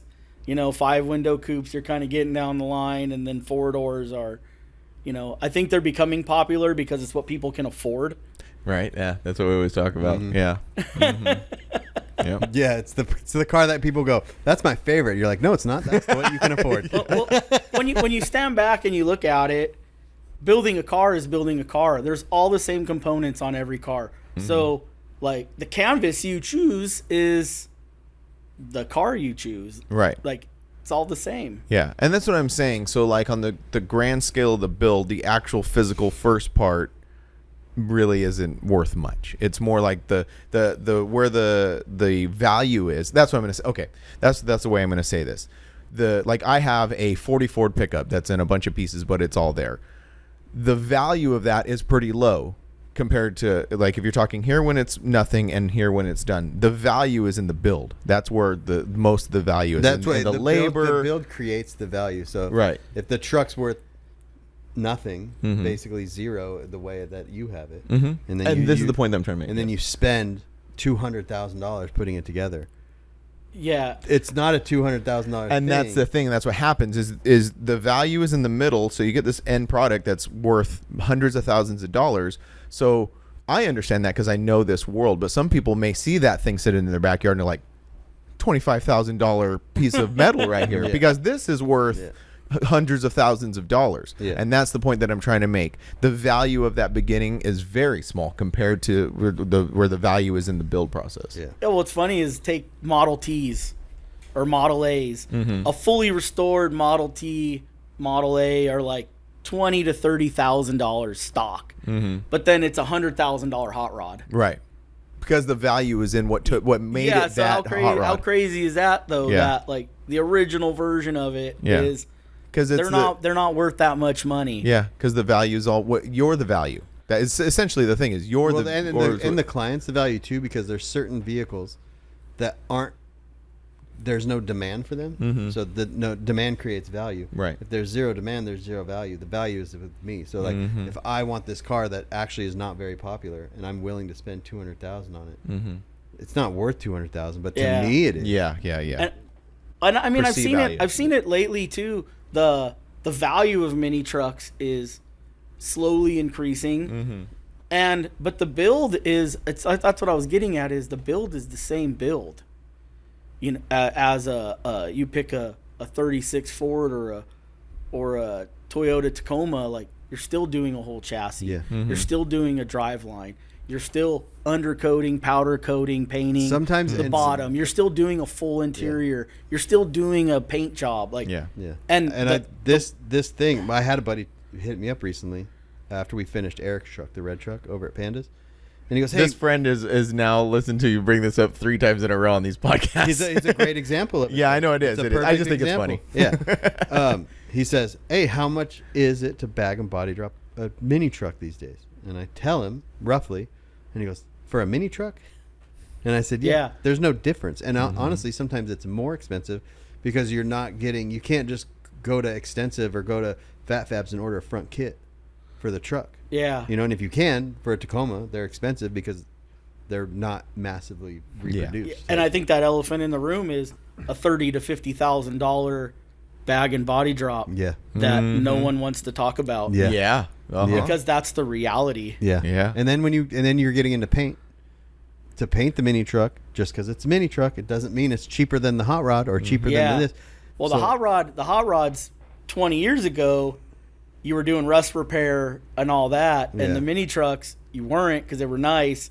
But now they're getting to a point where some of them are just as beat up as that Yeah. old truck. Yeah. Like, if And you're fixing panels. yeah, and that's why it's super important, depending on what your plan is, to do a build. Is if you want to take it to the extreme and have a custom paint job and have it all this stuff, you need to buy the thing that's nice now. That's straight, because Yeah. if you're all your money in the paint is gapping and metal work and body work. Like Yeah. if you can Yeah. find the thing that's as straight as possible first, you will save so much money. Remember when we did Jamie's Tacoma, the white one? Yeah, and it got on the internet that he had 90 grand in it. Yeah. And everyone lost their minds. It was like, dude, I oh contributed. my God. I contributed it to that. Like, And 100 grand today, though, in a build from nothing, Yeah. it's way more common than Yeah, anyone it's wants to wild. admit. Yeah, because when And it a comes, lot of guys don't value their own time. No, They just yeah. think, well, I only got 20 in this and 5 years of your own life. Yeah. What if you put an hourly rate on every hour you were out Yeah. in that Yeah. garage On grinding a away? fair hourly rate, and then you're at 100 grand. Yeah, all day long. Yeah. All day long. But everyone lost their mind I on remember. that truck. Yeah, I remember it was that. it was definitely like another one of those stepping stones that I talk about. Like there's things that are starting to become real. You know, like yeah, and the whole value, like in the build, like 30 to 50 grand. Yeah, because it's just hours. No matter what it is, it's literally just labor hours. And people finally want to get paid for those hours. Well, because the No people one's that are giving that hour away. no, because it's not your buddy that's doing it. and it's fine. You can still have your buddies and still do your own work and do all that stuff. But how long is it going to take? Is the work going to be up to Safe. snuff? You know what I mean? Like, because we expect a certain degree of quality now and comfort. So like you have the conventional body dropped S10. Imagine that back in the day. Conventional body drop, whatever, doesn't care if it's making noise, no AC, who it doesn't matter. Now you're like, no, I want that AC. Oh yeah. Yeah, that was $6,000. Yeah. Back in the day, bag and body drop a truck. That was $6,000 20 years ago. Yeah. Yeah. And now it's 40, 50. But think of just the cost of air management. Yes. I mean, you're talking $1,100 for everything you needed 20 years ago. Yeah. Now that's $4,000, $5,000. Yeah, I see. Yeah. But it's because our comfort levels went up. So you can still get certain things at a decent price. Like if you just want to go buy a dual pack, buy a tank, and buy a switch box, and but now it's like we want the self-leveling stuff. We want certain things. Yeah. And And that adds thousands of just the upfront cost. Yes. Let alone the installation. The installation, because now you're running wires, you're running all that stuff. All that stuff. So you're another week of labor just doing that. Yeah, wiring the truck, wiring the air ride. Yep.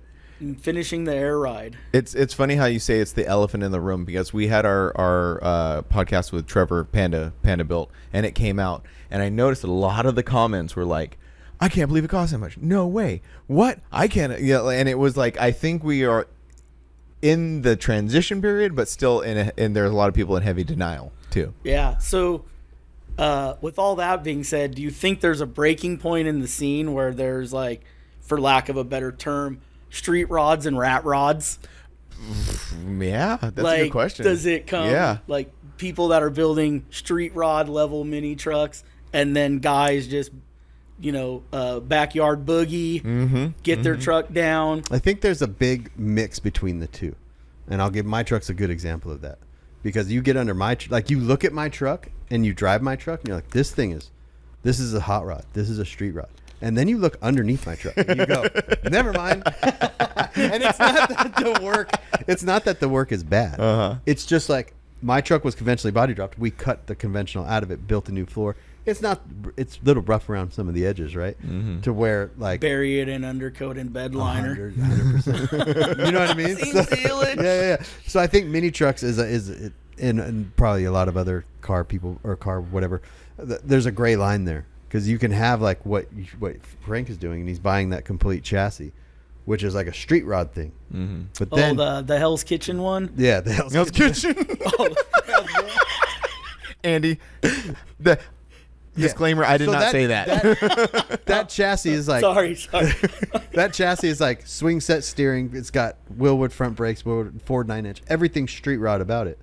And then he's putting this Tacoma body on it, and he's not gonna, like, it's not gonna be a show truck. There's not full interior. There's not gonna be custom paint. It's literally gonna be exactly what the truck looks like now, but sitting on the ground. Yeah. But it's gonna drive. Yeah, that stuff looks really nice. Yeah, it's gonna drive like it should drive. But I see what you're saying, because that, even what you're saying, it is a mix of both, because it is this really nice chassis street rod, style, but me and my friends are going to kind of rat rod it together. Yeah. You know, not to say that Trevor's going to cut any corners or anything, but I'm just saying the phase 2 mentality of us putting this truck together is going to be that still mini trucker mentality. Kind of, yeah. Yeah, but I see some of the footage or whatever online from mini nats this past year, and I've seen a lot more trucks just cruising around on 18s, more just 20 years ago trucks. The one thing I do miss from 20 years ago trucks is custom trucks. Like heavy body mods. Yeah, that's like... Well, the trend now is very, very factory OEM. Yeah, but it's been too long. It's been a trend for too long. It'll swing around. Yeah, everything always swings back. I miss custom trucks, and maybe it was like our generation. We were like, dude, I totally wrecked that truck, and it never got done, and I'm not doing that again. Yeah, that's a big thing, because I did that. I did that with my '86 Toyota. We shaved everything you could shave on that truck. You know the plastic pillars on the standard cab 86s? Yeah. Those were shaved. Like the corners were shaved. Everything was shaved on that truck. And I was like, I'll never do that again. Yeah. And now you're shaving that and you're going, man, how many hours of body work is that going to be? Like, even with the Tacoma, man, this when we is a $50,000 paint job after a $50,000 chassis. Yeah. So I think that, like, mini trucks are the perfect example of, like, blurring the lines. of quality street rod, but also just keeping it kind of streetable and rat roddy a little bit. Yeah. Yeah, I'd be interested to see where it goes with that in that aspect. Like the scene's not big enough to split, but No, yeah. like can it I think maintain it'll and be, mingle? Yeah, I think I think definitely it will come to a head something similar to that scenario. And also it kind of goes to what you're talking about, 4-door cars, and whoever this may be, you're going to have the street rod mini truckers and the rat rod mini truckers is the terms that we're using right now. And the rat rod I hate the term rat rod. I know, but it's just the easiest way to explain this. That's why I use the rat rod guys are always gonna be like, no, I like it like this only because I can't do that. You know? Yeah, It's like the 4-door thing. There is exactly Yeah. there is that kind of mentality. But I think what happens is, going back to the guy asking me how much something is. So let's say it's $50,000. Okay, cool. Well, I don't have $50,000, so I'm gonna go buy this truck for $25,000. So it's just gonna raise the value of the truck. Yeah. So like they could, a $10,000 truck 10, 15 years ago is easily a $20,000 truck now. A $25,000 truck, like Oliver's truck, he was going to let that thing go for $25,000. How long ago was that? That was 10 years ago. And that was good money 10 years ago. That was good money 10 years ago. I think, honestly, the guy wanted to offer him 25. He should double that now. 100%. So he should. Oliver wanted 25. The guy was like, "I'm only going to pay you 20," and so it didn't happen. But yeah, that's a $50,000 truck. Carl's S10. It's more than a $50,000 truck. Oh, it's way more because than that. you couldn't duplicate that truck today. It's for got, but it $50,000. has to slowly move into that realm. Yeah. It's got to be like the guy asking Panda or you or someone, "Hey, how much to do this work?" How long's a piece of string? That's what I tell them. No, say that again. What do you mean? How long's a piece of string? I don't know. How much is this going to cost? How long's a piece of string? Oh, okay. As long as you want it to be. Oh, okay.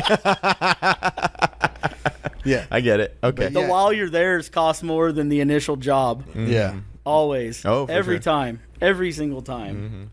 I think we're also in a transitional period on that too, because when I sold my 4Runner, I think the dude's had it long enough like I can talk about this pretty openly. I sold that truck for $22,000. Like I remember us sitting at a show like 2018 2019, and we were kind of talking about selling. I was selling the 4Runner. I said I think I want to sell for 25, and I remember you distinctly telling me like truck's not worth more than 12 or whatever. And I was like, oh, okay, that's fine. Fast forward, we get to this point. I sell the truck for 22.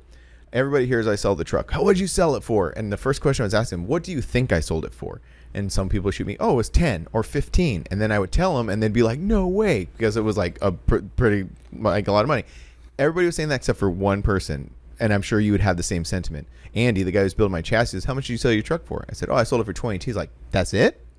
Yeah. Cheesy said the same thing. Yeah. When he Oh, asked- Cheesy said, was yeah, like the same thing. He goes, how much? Because Cheesy's the one that bought that No Regrets. It was a 4-door Tacoma, and then Dave got it, and then now Cheesy's got it. And I think Cheesy understands how much a 4-door mini truck is the value of that, because you can't just go buy that every day. Yeah. So if there's a guy like your 4Runner, he wanted that because his family. He's like, Right. I want to cruise with my family. You look on what's for sale. There's a ton of standard cabs and a ton of extra cabs, but the amount of 4Runners and 4-doors are very small, so it Right. raises the value of And that. like you're saying, you can't duplicate that truck for that price. No. That guy got now looking back on it, and even the guy who owns it probably knows this. He got a smoking deal on that thing, because you cannot replicate that. Well, truck. here's Why the thing, though. are people you so- can't replicate it by paying someone to do it. That is okay. Yeah, that is the You caveat. can replicate it by doing it yourself. Oh, for sure. And that's the good thing still about mini trucks. Mm-hmm. They're still affordable. You can still go get a hard body for $4,000. You can still go get a Toyota truck for $5,000. You can still go get a 4Runner like yours for $4,000, $5,000. You know what I mean? Like these are running, driving vehicles. Yeah. And the nice thing about that is the value's still so low, you're not scared to cut it up. And so if you are not scared to cut something up in your garage, there's still a way to do these things yourself, and with good advice from good people by going to shows. Now the information is out there. Yes. 20 years ago, everyone was withholding the information. Or they just didn't care. Yeah, They or they didn't- didn't I mean, want to know. they didn't now want- you can go figure out how to make something drive pretty decent. Yeah. With simple, searches or Yeah. little bit of phone calls, informations. Yeah. But why are people so concerned with other people's money? Oh, well, I mean, that's human nature. Yeah. I think that's just totally human nature, especially in the world that we live in. because I honestly think it's just because people, one, are just curious, and two, they want to see how attainable that is and to apply it to their own life. Maybe. You know what I mean? That could be a reason. I don't know. I'm just pulling stuff out of my butt. But yeah, I don't know. But it seemed like going back to Jamie's truck, everyone was so concerned with how much money he spent. Yeah. But they didn't look at the grand scheme of the truck. Like, we bought every replacement part from Toyota. Yeah, I don't think a lot of people know The that. windows in the truck were from Toyota. The glass was from Toyota. All new weather stripping from Toyota. Spark plug wires from Toyota. Spark plugs from Toyota. Like, he wanted me to buy every single piece from Toyota. And I did the 100% exact opposite on mine. Well, on your Jeff Amazon. Bezos supplied all my parts, and it was still really expensive. Yeah. I mean, his tires are run flats. Oh, really? Oh, wow. Yeah, Like nice ass tires. $600 a tire. Yeah. The King shocks were one off, $500 a piece. Like, Yeah. the I stereo think system was $7,000 in stereo system. I think They're that like, truck was unique for the fact that people tripped over that number, because it's like it's just like the first guy who said that he had $100,000 in a 32 Ford. You know what I mean? Yeah, but also, if you would have said, if you take the Stranger and then you park it next to Jamie's truck and you go, there's $100,000 in the Stranger, people go, damn, yeah, that's crazy. And then you look at the Tacoma and there's $100,000 in that. and You're they're like, what? And the Stranger's probably double that at this point. Yeah, but just because Jamie's truck doesn't look as radical. I see what you're saying. You know what I mean? Yeah, It- we did all these it's mods very to the subtle. dash, and then we retextured it black so it looked original. Yeah. Like, we modified everything to look like a Lexus version of a Tacoma. Yeah. This, even like the seats are leather; they're not vinyl. They're like, everything's leather in it. It's a beautiful truck. Does Yeah, he it still was- have it? Yeah. Didn't he bring it out to our show? It's Yeah. been to our show. So, Yeah. but I loved it because everyone was all gearing up for your show, and everyone's like, "What's gonna take best to show?" We never posted anything about the That's Tacoma. awesome. Like, no one even knew we were bringing anything.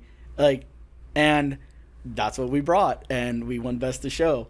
And I think everyone was solely sidelined by it. That's awesome. Yeah. It's a killer truck. I love that thing. Yeah. There is such as like a unique way to build stuff, right? When it comes to car shows and winning best of show, and like there's like this radical way to do it, and you're just like, oh, I have to throw the whole kitchen sink at this build, shave everything, mod everything, do all this stuff. But then there's like that way to do it where you do that, but it's like done so well. Yeah, and all the layered pearls Yeah. and striping in it.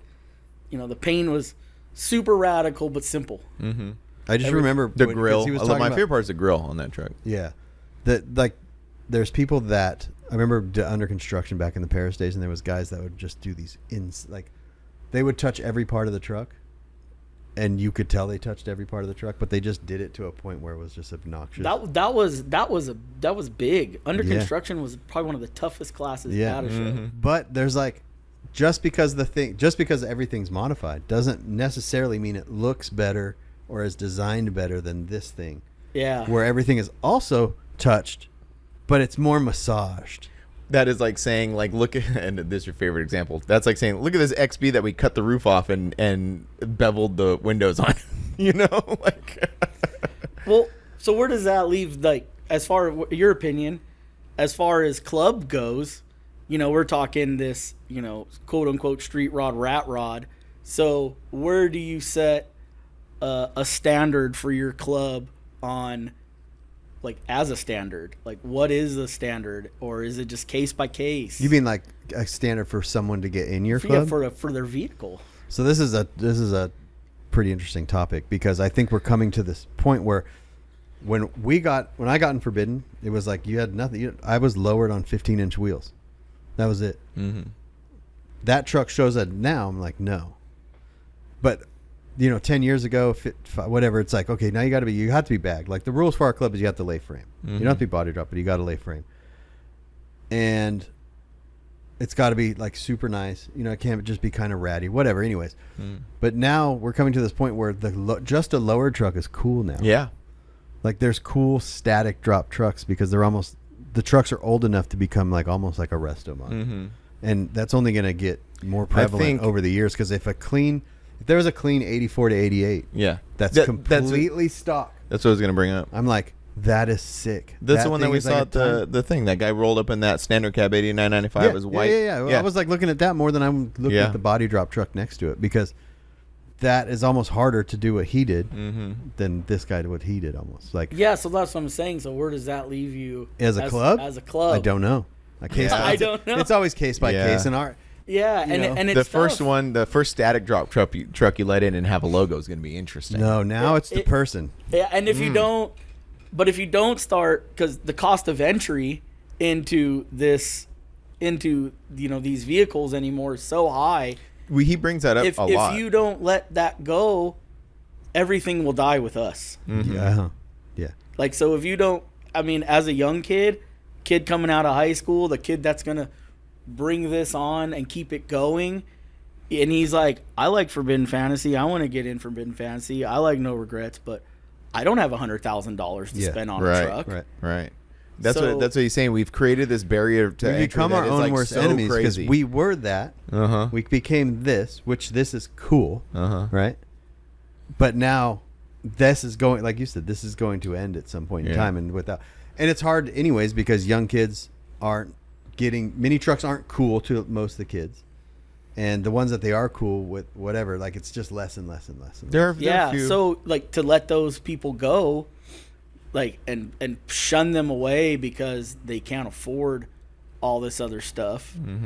So you have to like let your guard down, But also, and start letting these people, like letting lesser of trucks. Yeah, but what 17, 18, 19-year-old kid's going to even want to come hang out with a bunch of 40 and 50-year-olds? That's the Other. We did. That's the. I didn't hang out. The oldest guy I hung out was old man Rick, and I thought that. And dude that's was how old he ancient. was. I know.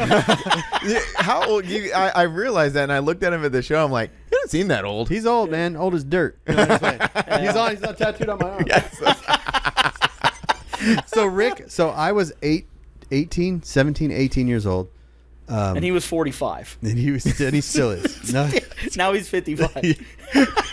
Mike Quigley and Amy Quigley were not married yet, but they owned their own house, and I was blown away. I was like, "You guys own your own house? This is crazy!" I figured I was hanging out with real adults. Right. And then Rick came down from Big Bear and is just 84 to 88, just they hammered on the ground, primered, stripes everywhere, and this dude was like 29, and just like, I was like, "This dude is old." Yeah. Right.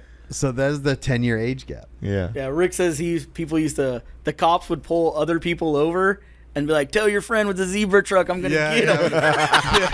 Because he would just drive around. Yeah, they'd be like, every time I see him, I already got someone pulled over. He's going the other way. That's funny. So they would just stop. Remember Horton? Yeah. Oh, yeah. The bike cop in Moval, man. Oh, you knew him by name? Oh, yeah. If you had unsafe modifications. It was a gamble getting off at Frederick, dude. Yeah. Like, if you wanted to get off at Frederick and cruise Sunnymead, you're like, who's over there at the freaking stoplight? Yeah. Horton. Yeah. So Yeah. He walked up to me one time with the ticket already written out, and he was like, I'm giving you a ticket for loud music and modified exhaust. It was already filled out. He didn't even know I was driving at the time. He just knew. Yeah, he had it already filled out. That's funny. But yeah, he used to pull people over. Like they would look for Rick. That's funny. it's changed now because all the cops are younger than us. Yeah. We got a good break because like Fast and the Furious came out, and it laid so many people off of trucks. Yeah. Like we got a good break with that, and now I feel like they could care less. Yeah. Well, it's because they're either younger than us or our age and grew up around it, and they're just like, dude. Brett said this earlier. We are just following the hot rod trajectory. That's all we're doing. Yeah, and the hot rodder guys feel like they're accepting mini trucks more. I mean, they're at good guy shows now. Like they're like the good guys. Like we said this before, that the good guys who do it know that base is shrinking. So they got to do something, you know? Yeah. Hey, you guys got cool trucks. Come on in. And it's just a natural thing. Like it is. The 69 Camaro in 1990 was 21 years old. Yeah. Yeah. What's 21 years old now? Yeah, exactly. Dude, Your truck is now Yeah, I know. a 69 second Camaro. gen Tacoma. A 69 first Camaro. gen Tacoma. I'm talking about a second gen is already 21. Oh, that's true. That's true. So when That's I was true, in high school, I was in high school in 1993, and my buddy had a 67 Camaro in the garage. That's what his dad got him, and we were like, that's a hot rod. That's a classic car. That's 20 years Paul's old. dad. Paul's dad. Paul Stone. Yeah. Remember, his dad had the blown Chevelle. Oh yeah, he goes give us a ride. He would pull up to the fat farm. We're on the just a main, houses, whatever. And he pulled up in this blown Chevelle and just give us rides, like 100-mile-an-hour pulls down the street. That's awesome. He was in Forbidden Fantasy. He was in it when he was in high school, wasn't he? Yeah, we went as a club to his high school graduation. Oh, really? That was my graduation. Cool. Was the same one? Yeah, me and Paul were in first grade together. No way. Yeah. Yeah, Paul was That's in awesome. Forbidden while he was in high school, and then we went to the graduation and held up a banner when they called his name. Oh, that's cool. Hell yeah, legend. I didn't see it. You guys didn't do a good job. He's on one day.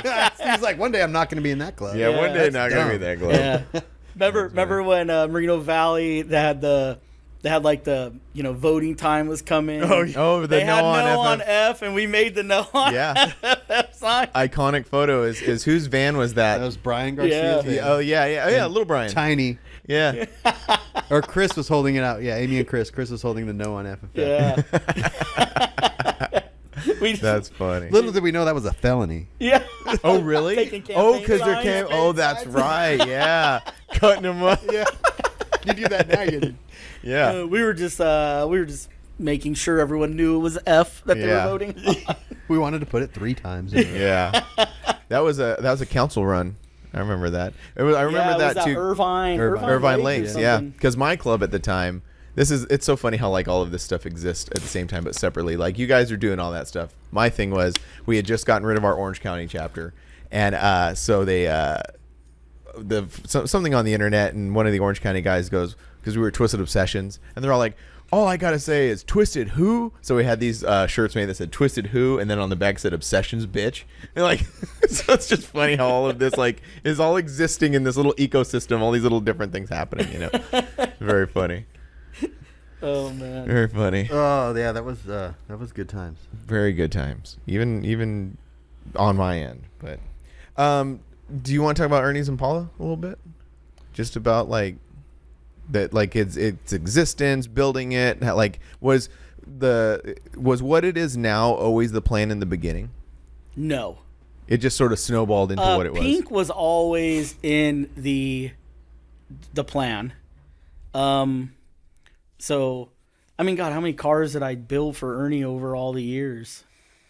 I bagged the green Cadillac, which was Tyson's in his garage in like 2005. I helped him finish the Mitsu. I built stock truck for him. I built El Jefe for him. At Max's, we did his 50 Chevy. We did his 63 convertible Cadillac. The blue one. Yeah, the 53 Cadillac that I owned for a while. Mm-hmm. I mean, It's crazy when you start to list all that. Yeah, I know. Well, and that's what. And I was watching from a distance, like all that stuff happening. Yeah, and I mean, so I helped Ernie out a lot, mechanically wise, because we know Ernie wasn't that great at that stuff, And then Ernie would help me in ways he could. We were good friends. I didn't have a car. Remember, he bought that black F-250? I think I had it longer than he did. Yeah.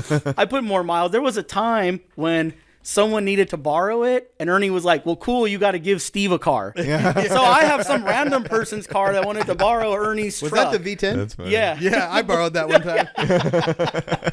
Yeah, so like, I don't know, we always just did that stuff. And, as long as I known Ernie, he was always like, I want a 57 Chevy or a 64 Impala. Mm-hmm. But he was like, I'm not Mexican enough to have a 64 Impala right now.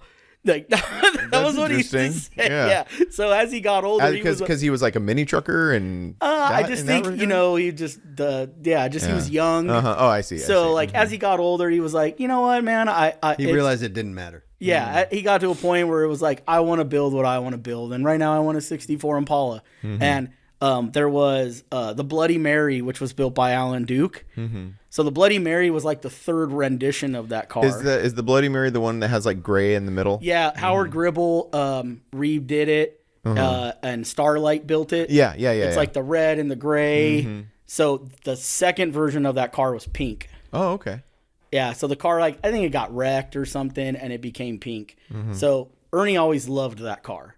So that was like the car that we set in 70 style lowrider. Mm-hmm. But, little mini trucker twist to Yeah. it. Mhm. You know, like the whole plan was always body dropped. Mhm. Like it has to be body dropped. Like we have to do it. So, I mean, we bought a car. I found that car 3 miles from my house. Like The current car? Yeah. I thought he got it out at Lake Elsinore. no, so it was in Romoland. Uh-huh. It was my friend James. He does upholstery. It was his brother's father-in-law. Like I saw him at James's shop, and I had a '62 Impala with me, and he goes, "Hey, I got one of these. If you know, and I got a '64 too." And I was like, "Yes, Yeah. I do know somebody." And he's all, "It's an SS." Okay. And like it was beat. You know, like we went and looked at it, but it was cheap, and we knew we were gonna cut it up. So, like, first intention was like $18,000 car, nice car. But I was like, dude, we're gonna like destroy this thing. Why are we paying for a good running motor, a nice interior? Like the only thing we really need is a shell, Right. you know? And so we went and looked at it, and Ernie was working out of town a lot at that time, and he was like, dude, I really don't have time to just sit around and look at cars, so let's just get it, you know? And so I called my friend Danny, and I was like, hey, can you come pick this thing up? Because he had a tow truck right down the street. And he goes, I'm sick. You ever driven a tow truck before? And I was like, yes. Of course I have. Did you? No.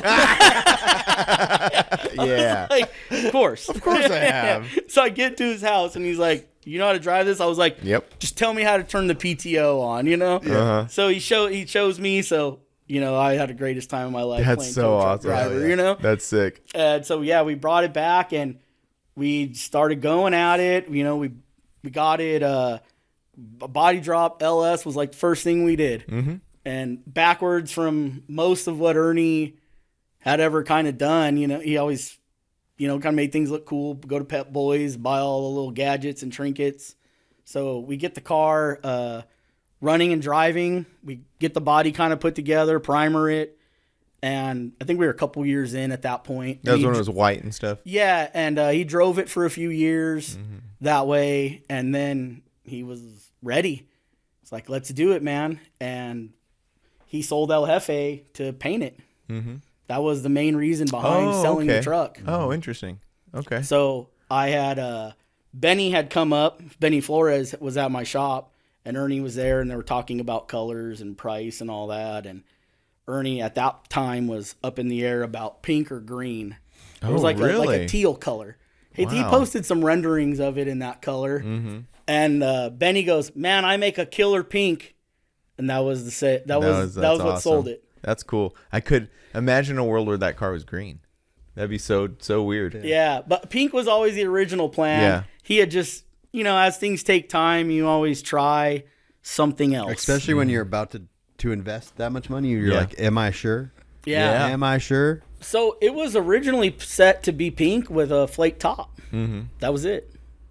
Like, it wasn't going to be crazy. Yeah. No, And not patterns and everything. It was Benny's just the one that painted the Jamie's truck, yeah. the Toyota. Yeah. So Benny is at the Roadster show, and there's a car there, and he's like, "Hey, did you see that blue Rivy?" And I was like, "Yeah." He goes, "The guy I taught him how to paint." the Rivy you're talking about is that Mercado's. okay? Yeah. So Mercado learned from Sal Manzano. Oh, okay. Benny taught Sal Manzano. So Benny goes, "I taught those guys. I got to show them that I'm better than them still." Oh, I see. Okay. And he was like, he's like, "I got one more lowrider in me." Yeah. And that was Ernie's car already at his shop. Really? Yeah. Wow. That's awesome. And that was the last one he's done? He's got he's got like just simple stuff. Mm-hmm. Nothing like that. as crazy as that. And so he paints it, and we get it back, and we're sending all the stuff off for chrome. And that was, you know, I was getting room in the shop. I bring the car back to the shop. Ernie comes over. We put like the side chrome on it. It was like the first thing we put on it, which was all, you know, custom made. Mm-hmm. And then he literally goes in the hospital like a week or two after that. Yeah. And we know the outcome of that, you know? Yeah. And it was kind of It was a rough week. I was texting him. I was probably one of the few that knew that he was in there, and I'm texting him, and you can kind of see the even in text, I could feel like you could feel the attitude, like the attitude going the wrong way. Yeah. Like, you know, you could sense it. Yeah. And towards the end of the week, like when things started getting bad, I started putting parts on the car and sending him pictures. Yeah. Like, I don't know.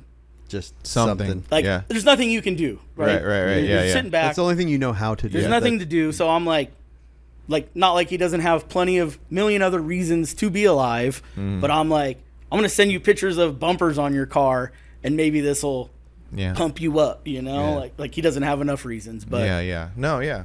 That's interesting, so, man. And then all the shows, like you finished the car, obviously. Yeah, well, I put it together for his memorial. Yeah. No interior. And then SEMA, we get it there, and then SEMA's coming up, so we get the interior done for SEMA. And then it goes to the Roadster show, and I did all the engine compartment for the Roadster show. But all these shows were stuff that these are events he wanted to take this car to, right? I mean, I don't know. No. Because I thought like there was like certain events that he wanted to take that car to once he got it. I'm all sure he done. would have taken it everywhere Yeah. once it was together. I was just, I don't know. I guess it was my way to, like, pay homage to a friend. Like, a friend that supported me in a lot of different ways. Yeah. You know? Yeah. And even, like, as my own shop, like, I mean, he was diehard. Max was building everything. And then I have my shop, and then I'm building everything. So, like, he was a very huge supporter. So I guess it was my way just to pay back that, you know, Yeah. And I, like, he always wanted a car with a nice engine. So I was like, I have to do a nice engine. You know, so I that's when we did the motor before Pomona. And then we finished the trunk off, and oddly enough, I met Roop, because Roop had just finished his Rivy from Genocide, you know? So me and Roop were hitting all these shows together, and then he ends up passing away. Yeah. But yeah, the Impala was definitely it's a love-hate car. For yourself. Yeah. Like, I love the car. I hate when I see it in my garage, because it represents that he doesn't have it in his garage. Yeah. You know, and I keep the car just to be able to take care of it and take it out. Yeah. Melissa's been super awesome. Like, we had fights about the car after after the memorial. Not any bad fights. Like, she wanted to give me money and I didn't want to take it. Yeah. Oh, I see. Okay. Not like anything bad. We were just, you know, I was like, I want to finish the car for my friend. And she was like, well, I want to finish the car for my husband. Yeah. And I'm like, shit. Yeah. Yeah. That's heavy, man. Yeah. So I love seeing people happy when they see the car. It definitely, like, anybody who sees that car. I hate taking accolade. Like, I hate taking any of the accolades from the car. Like, it doesn't set right with me. Like, I think when I went to your show, I was like, dude, don't judge it. Yeah. You know, the second year, like, Yeah. it was cool, like, hitting the few shows, getting something, but then after that, it was Even like, the first one, we gave the car the best of show. You know what I mean? It was, you were just like, no, and we're just like, no, this is our way of appreciating not only you, but I mean Ernie as well. So. Yeah. So it's tough. It's a tough. It's just like, I don't want to. It's not my. I don't feel right taking the thing without him there. Right. And for me, I'll never get that. Like, would Ernie have loved it? I tell Melissa all the time, I think I made the car nicer than he would have. Yeah. You know, I because think we spent more money than he probably would have. Yeah. Well, yeah. And I mean, he had a bank account for that car, like, that no one was to touch. Like, this was to finish the car. So, yeah, it's cool to see the car get all the credit, but it's like, I don't want it. But I get it. But it's like a tough spot. Yeah. Well, Yeah. you've essentially become like the steward of the car. Yeah. Like, you don't own it. You're just sort of like I'm the caretaker. the caretaker, the steward, yeah. I'm the caretaker of metal, you know? And I think it's really cool because, like, it is a car, and I think, you know, wherever, Ernie may be, like, well, we know. Well, forgive me. What I'm saying is it's really cool because people do appreciate it so much. And when it's out in public and it's out at a show, it is definitely appreciated. You know what I mean? And I feel like it helps just keep him alive. Yeah. And I try not to take the car everywhere. Mm-hmm. I like to kind of just sprinkle it out here and there, and that way every time it's out, people are excited to see it. Yeah. And people want to take a picture of it. And Right. Well, especially what Ernie meant to the scene and what he and his legacy. Yeah. I think it's a perfect topping to his legacy. Yeah. You know And it's awesome. I mean, Melissa is super supportive. So many people have that happen, and the wives either want to sell the stuff off or want nothing to do with it. And who knows? You imagine if that car got sold. Yeah. And someone else would just be like having that car. No, I don't think anybody could ever own that car. That car is it's like one of those things. It's just own entity. Like no one can ever. You mean get sold before it was finished? Yeah. Oh, I see. Yeah, I see you what you're saying. imagine. Yeah. But Melissa was on board. She's like, Well, Melissa, I mean, isn't she still a Forbidden Fantasy member? yes. She, Oh, really? She owes just lots of dues, too. Oh, really? That's awesome. Technically, I don't think she was ever kicked out. That's funny. But yeah. yeah, no, she's been super supportive. She pays insurance on it still. She takes care of registration. If it's going to a big show, I'll tell her, and she makes her way out if she can. That's awesome. Which is really awesome. Like, and then I throw it on her. I'm like, it's her car when everyone asks. Yeah. Yeah. And then all of a sudden everyone looks and like, oh, that's why it's pink. But no, it's not why it's pink. Right. Yeah. No, it's really cool. And then it just recently spent some time in a museum. Yeah, at the Mott's Museum on Highway 74 in Romaland. It's like a small private museum. They're open to the public 5 days a week, but they offered. I offered, they offered, and it just worked out. And sometimes really cool. it's better sitting there than in my garage. Yeah, no, it's really a whole different group gets to see it there. And I have the show board and I lay it down next to the car, and then you know. No, it's really cool. Yeah, and like we called it the Low 64 SS, which I know is kind of cheesy, but I looked at it like this, because as we were getting it done, everyone's like, you need to name the car, you need to name the car. But if I name the car and it gets hashtagged, Ernie's existence in the car is wiped out. I see what you're saying. Yeah. But we always called it Low 64 SS. We hashtagged it that. So keeping it that way, if someone clicks on that hashtag, They see the whole story. it goes back to Ernie. Oh, yeah. No, that's excellent, man. That's really, really cool. That's really, really cool. Yeah. No, it's an amazing vehicle. Yeah, it's super. It's gotten, tons of praise everywhere. Yeah. Very And cool. I took it on a pretty decent tour the first year, and then, like I said, I sprinkle it out here and there. Yeah, I think that's the best way to do it. Yeah, for sure. Yeah, like, when you see something every single time, Yeah. you kind of start to not care anymore. Yeah, exactly. And especially with that car, because that car will, as you see it over the years, it just it's like a refreshing thing. And then it just brings back like personal And then if you sit there and look at it, new things pop up. You're like, oh, I never noticed that pearl was there. Oh, I never noticed that was there. Oh, I never noticed that was there. But I'll tell you, it's really hard to finish a car and choose an interior on a car. Yeah. Like, you don't.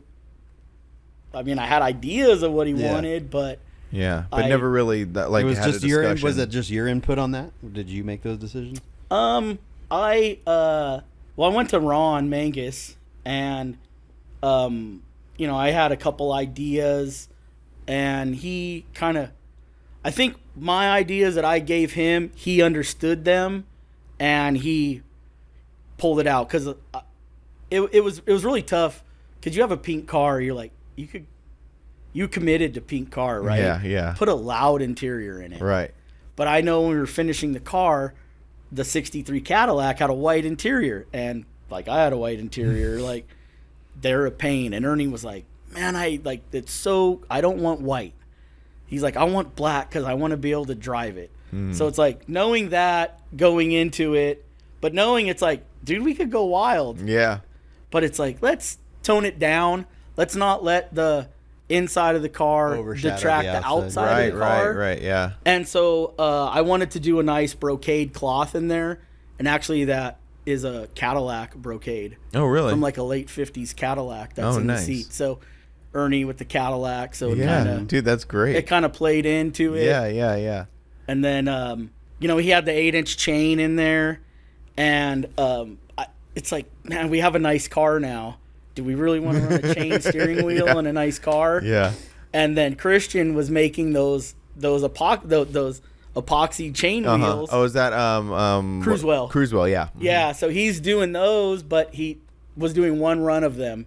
And somebody ordered that wheel and backed out on it. Oh, no way. Oh, sick. Yeah. And like I saw it pop up and I was like, I have to get this. Yeah. Like I have to get this. Yeah. Like I was calling anyone I thought that knew him because I didn't really know him at the time. And I'm like, get a hold of him. Tell him that I want that. Yeah. Because they were selling quick. Oh, yeah. They're really cool steering And I wheels. thought that was like a cool, elegant chain steering wheel. Yeah. Like it's still the chain. It's still that, from when Ernie had the car with the chain wheel in it. Yeah. But yet it's classy. Yeah. That's what I love about that interior too, because that car pulls from so many like genres. Like it's obviously a classic 70s lowrider, perfect. But it also is mini truck laid flat out on the ground. Also hot rod, very stylish interior, like very modern but very classic at the same time. Like there's just all the choices made on that car is just. And then so when good. I pulled it apart, I pulled the whole front end off of that car to do the motor painted. The car really? was done. Like we welded up the firewall with a whole interior in it. Like we were in the shop with the carpet pulled back with like air, water, metal blocking the whole interior. Like there's a $20,000 Ron Mangus interior on the other side of this the firewall we're welding up holes on. That's awesome. That's the mini trucker part right there. Yeah, but, exactly. And then it's retarded, but I have the motor out to paint it, and I'm like, I'm gonna put a cam in it. Why the hell does it need a cam in it? I don't know. Ernie always wanted a hot rod. Hey, Let's make he's gonna get it all in one right now. He's gonna get a fancy motor. He's gonna get a hot rod. Yeah. So it made like 320 at the tires. Nice. Which isn't insane, but good enough it's for that. on wire wheels. Yeah. What else do you want? Yeah. I remember what was the run at Davis Dam? The Nevada Council Run? Endless Summer. I drove the Impala there one year. Oh, that was Not Davis Dam. What's Caddy Corner from Riverside? Laughlin. You mean Laughlin? Yeah, Davis Dam. Yeah, that's That Davis is Dam. Davis. Oh yeah, so that's where it was. Yeah, remember they were doing the They Endless did the Summer last there? few Endless Summers there. Yeah. So Ernie drove the white truck there, and I drove the Impala. I thought he had the. Wait, no. What was? Oh, they had another thing on the airbag trailer. Like it was El Jefe. That was the Tacoma. Oh, that's right. Yeah. Yeah, that was when we didn't place because they said we didn't take it off the trailer. Oh, really? Yeah. Oh my God. It was hilarious. That's But funny. yeah, no, the year after I think that. Oh, okay. I drove the Impala there, and Ernie drove the El Jefe, and we're going home, and I'm like, call him, I'm like, hey man, I gotta piss, but don't stop, I'll catch up. So I pull over, take a leak, jump back on the highway. I passed him at like 120 miles an hour. He's all, oh my God. Yeah. Oh, that's cool. That's awesome. Yeah, that car moves, man. It's a fun car to drive. Yeah, it seems hasn't. like it. It's only got like 500 miles on it since it's been done, but. Besides that car and all the cars that you've kind of helped Ernie put together, besides that kind obviously, what's your favorite one? Out of all of the ones I did for Ernie, Yeah. and maybe because Covert just kind of restored it, like the Mitsu. Oh, okay. The Oh, Mitsu's yeah. Yeah. And Covert did a killer job. Yeah, That it's really truck cool. And he leveled it up, I think, just the right amount to where it doesn't take away from what the truck was. Yeah, he did a great He did job on that thing. painted the dash. He did the motor all up. Like they crushed it. I haven't seen it yet, but I think that was a fun truck to do. It was a killer truck. It was such a cool truck right after it was done. I mean, it still is a cool truck, but yeah, I'd say that one's up there. Yeah. Yeah, that was on the cover of Mini Truckin' as well. I think that was on the cover twice. Because it was in the background of that one issue with all 3 Mitsus on the cover. With the other ones, the high school Which there was truck. I think there was a Budweiser on the roof of the truck that stayed on the cover. Oh, really? Yeah, because we were like in the shop and like we were trying to make the sparks, you know, and there was I think there's a beer on the roof. That's funny. That's freaking hilarious. That's on the cover. Yeah, that's awesome, man. Yeah, we actually got. I have a couple cars coming out in. One's coming out in all Chevy Performance and another car in Modern Rotting. Oh, cool. 59 El Camino we did, and then a 61 Bel Air. Oh, nice. I don't think I've seen the El Camino. Is it on your Instagram? Yeah. I don't think it's in Hawaii. Oh, really? Oh, it's done.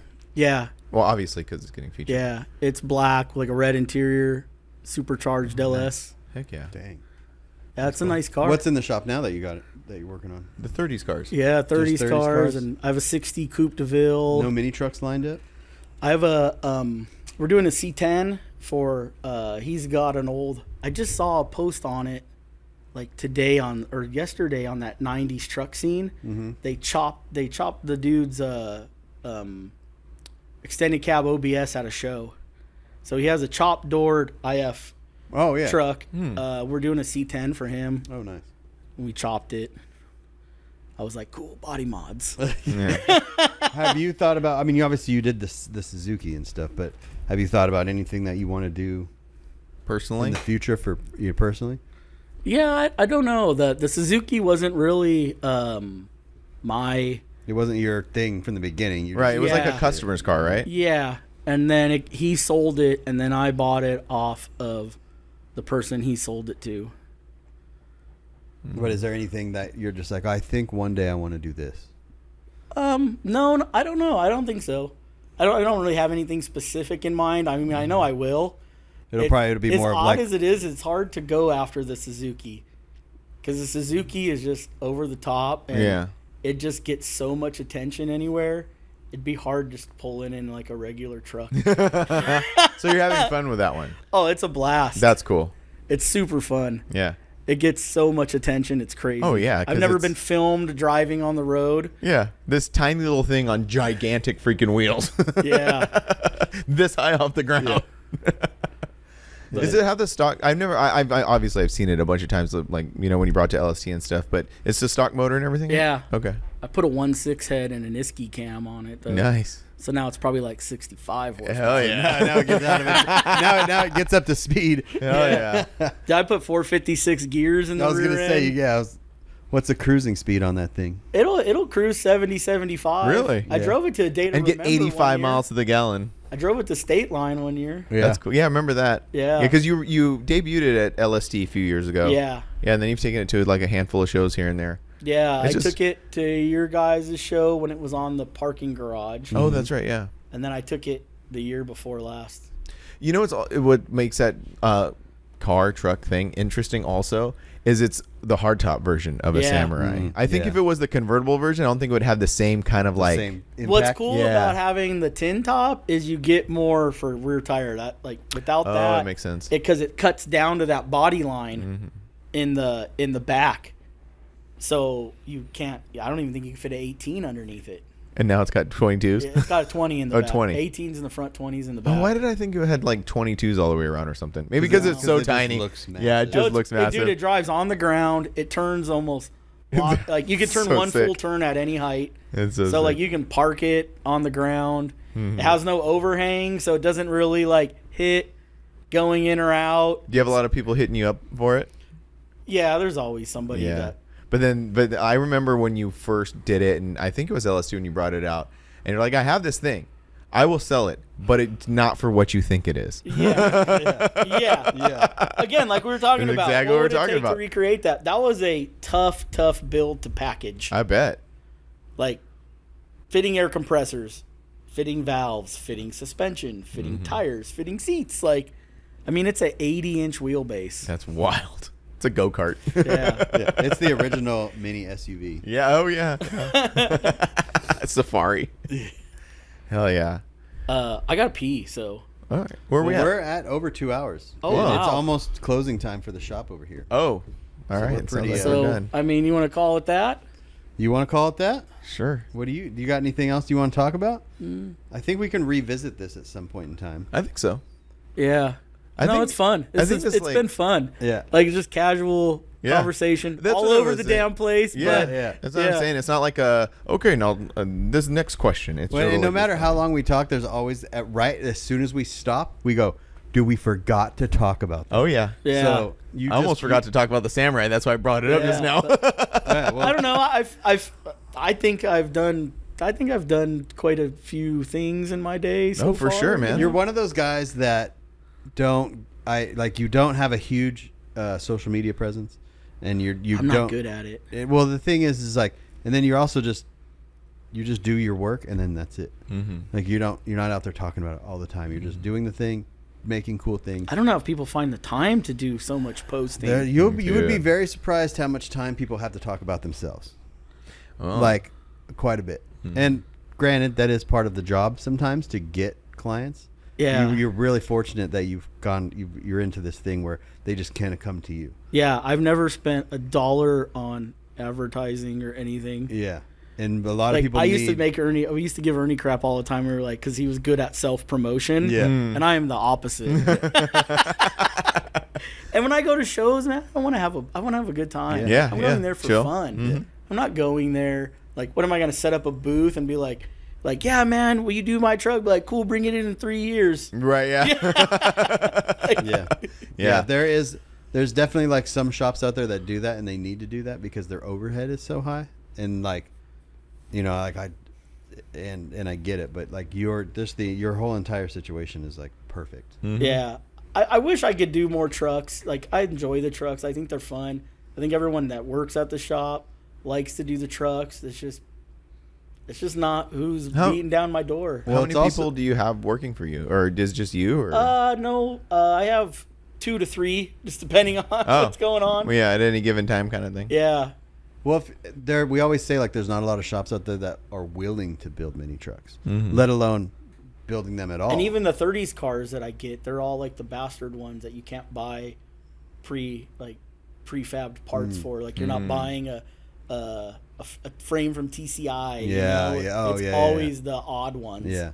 But I'm saying, if there's anybody out there that's like is listening or that wants to build a mini truck, like, you are willing to do that. Oh, of course. Yeah. I'm like, There's some shops that are just, well, they won't do it. I'll build anything, Tray 5. man. I mean, Yeah. Trey 5 won't build a mini truck. It's the same to me. It's the same. It's an hourly rate, and it's the same on whatever you're building. So it's just, if somebody wants to come in and wants to have the money, and I mean, I'm not into like doing a full show truck. I like clean. I like high-end drivers. Does that make sense? No, it makes perfect sense. I want a high-end driver. I want something. To me, nothing's more cool than seeing someone enjoy the hell out of their trucks. Yeah, and that's the goal, right? Like, we did Julio's Ford, the F-150. Julio will drive that thing snowing, raining. Like, he'll take it through the drive-through. Like, Oh yeah, he drives that. we're thing. driving to LST, and I pass him in the middle of the desert, and he's got his controller in his hand, like he's gonna lay it out on somebody. in the middle of the Yeah, I'm like, dude, we're like between El Paso and Van Horn. Like, there's no one around. You never Like, know, man. Yeah, You like, never know. I seriously pass him and I look, and he's got his controller in his Because hand. it'll I'm go like, to sleep if you don't touch it. Like, I look on my seat of my Tacoma, and I'm like, oh no, it's not on. I had to turn it on real quick. But just, Yeah. you never know when you got to adjust. Yeah, hey. yeah, but that, hey man, I like, if you want a truck tested, give it to Julio. Like, if you want to know how well all your shit's gonna hold up, Yeah. be like, here man, borrow my truck for a day. Like, Oh yeah. yeah, he's sleet, snow, he don't give a damn. Like, No, that's cool, man, and that's what it's about right there. But yeah, he enjoys it. Yeah. And that's what I like. I like seeing people enjoy their cars. Yeah, for sure. I mean, that's why you do this. Yeah, it's got to be. Yeah. Yeah, it's got to be definitely like fulfilling to see that something you built, another person gets to enjoy. Yeah, and driving it all around. Like, we did that Tacoma for Dan in Washington. Dan drives that Tacoma all over the place, and he hasn't had to do a thing to it. I think he knocked the red one? Yeah, I think he knocked the radiator hose off of it once or something.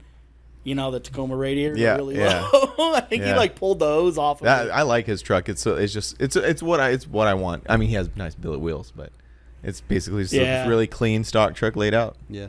Yep, and that's on a 89 to 95 front clip. Oh, really? Oh, okay. Yeah, it's on the older front end because they're narrower. Is that how you got the 20s to work on that one? And that you could drive that thing low and turn. And the body and the drops geometry is not same even one. too far off those things, like when you bag them and stuff like Yeah, just the biggest thing is the oil pan. the oil pan and then the steering, a little bit of the steering. Yeah. Right, you were telling me like you got to shorten up tie rods. Yeah, the drop spindles are the tie rods cut in to clear the 14s because they had 14 stock. Mm-hmm. So you just cut the spindle and move them out. Gotcha. Gets rid of some bump steer. Okay. And then they work great. Yeah, yeah, you could bag those trucks on 18s with just drop spindles and like nothing else. Yeah. Like, And do you remember back in the day, just flip the B joint flip or the the ball flip joint. the ball joint. Yeah. And you were good to go. Oh man, Rick has a scar on his shin from flipping my ball joints on my old Toyota. I forgot about that. He showed me at the show. He goes, "Remember this scar?" I'm like, "What's that?" He goes, "When we were flipping your ball joints, I had to go to the hospital get stitches." I was like, "Oh yeah." That's funny, man. Yeah. But Oh, damn, it's yeah, I don't really know. I don't know. I definitely would build trucks. I'd love to build trucks. I think it's fun. Yeah. And you get to take a bed off, unlike the cars. You can't take the bed off. No. You got to work underneath them. Yeah, you got to work underneath. That's true. I didn't think about that. So it's easier, not to. Easier some ways and harder some ways. Yeah. Yeah. But Right on. Well, cool, man. Well, thanks Yeah, for it sitting was with us. fun. It was Yeah, it was fun. awesome. We'll definitely do it again. Yeah. We'll All definitely right. do it again. thanks But- for having me. Yeah, we're at the end of the day here, so we got to go. Yeah. Alan's gonna kick us out. Flaybob's gonna kick us Yeah. out. Yeah, the airport. They're gonna Yeah. be like, "Hey, why are you guys in here?" Yeah. Like, who are you guys? Yeah. Well, we're friends of Alan. We're cigar people. Alan left. Yeah. They're like, we have to charge you to be in here. We're like, Yeah. All right. Bye. later. All right. Yeah. Well, we'll see you next week. Thanks to Steve Wilk for coming by. Steve Wilk Workx on Instagram. Yeah, that's Go it. check it out. With the X. With an X. Yeah. Not a Wilk S. Works with an X. That's me. All right. We'll see you guys later. All right. Bye.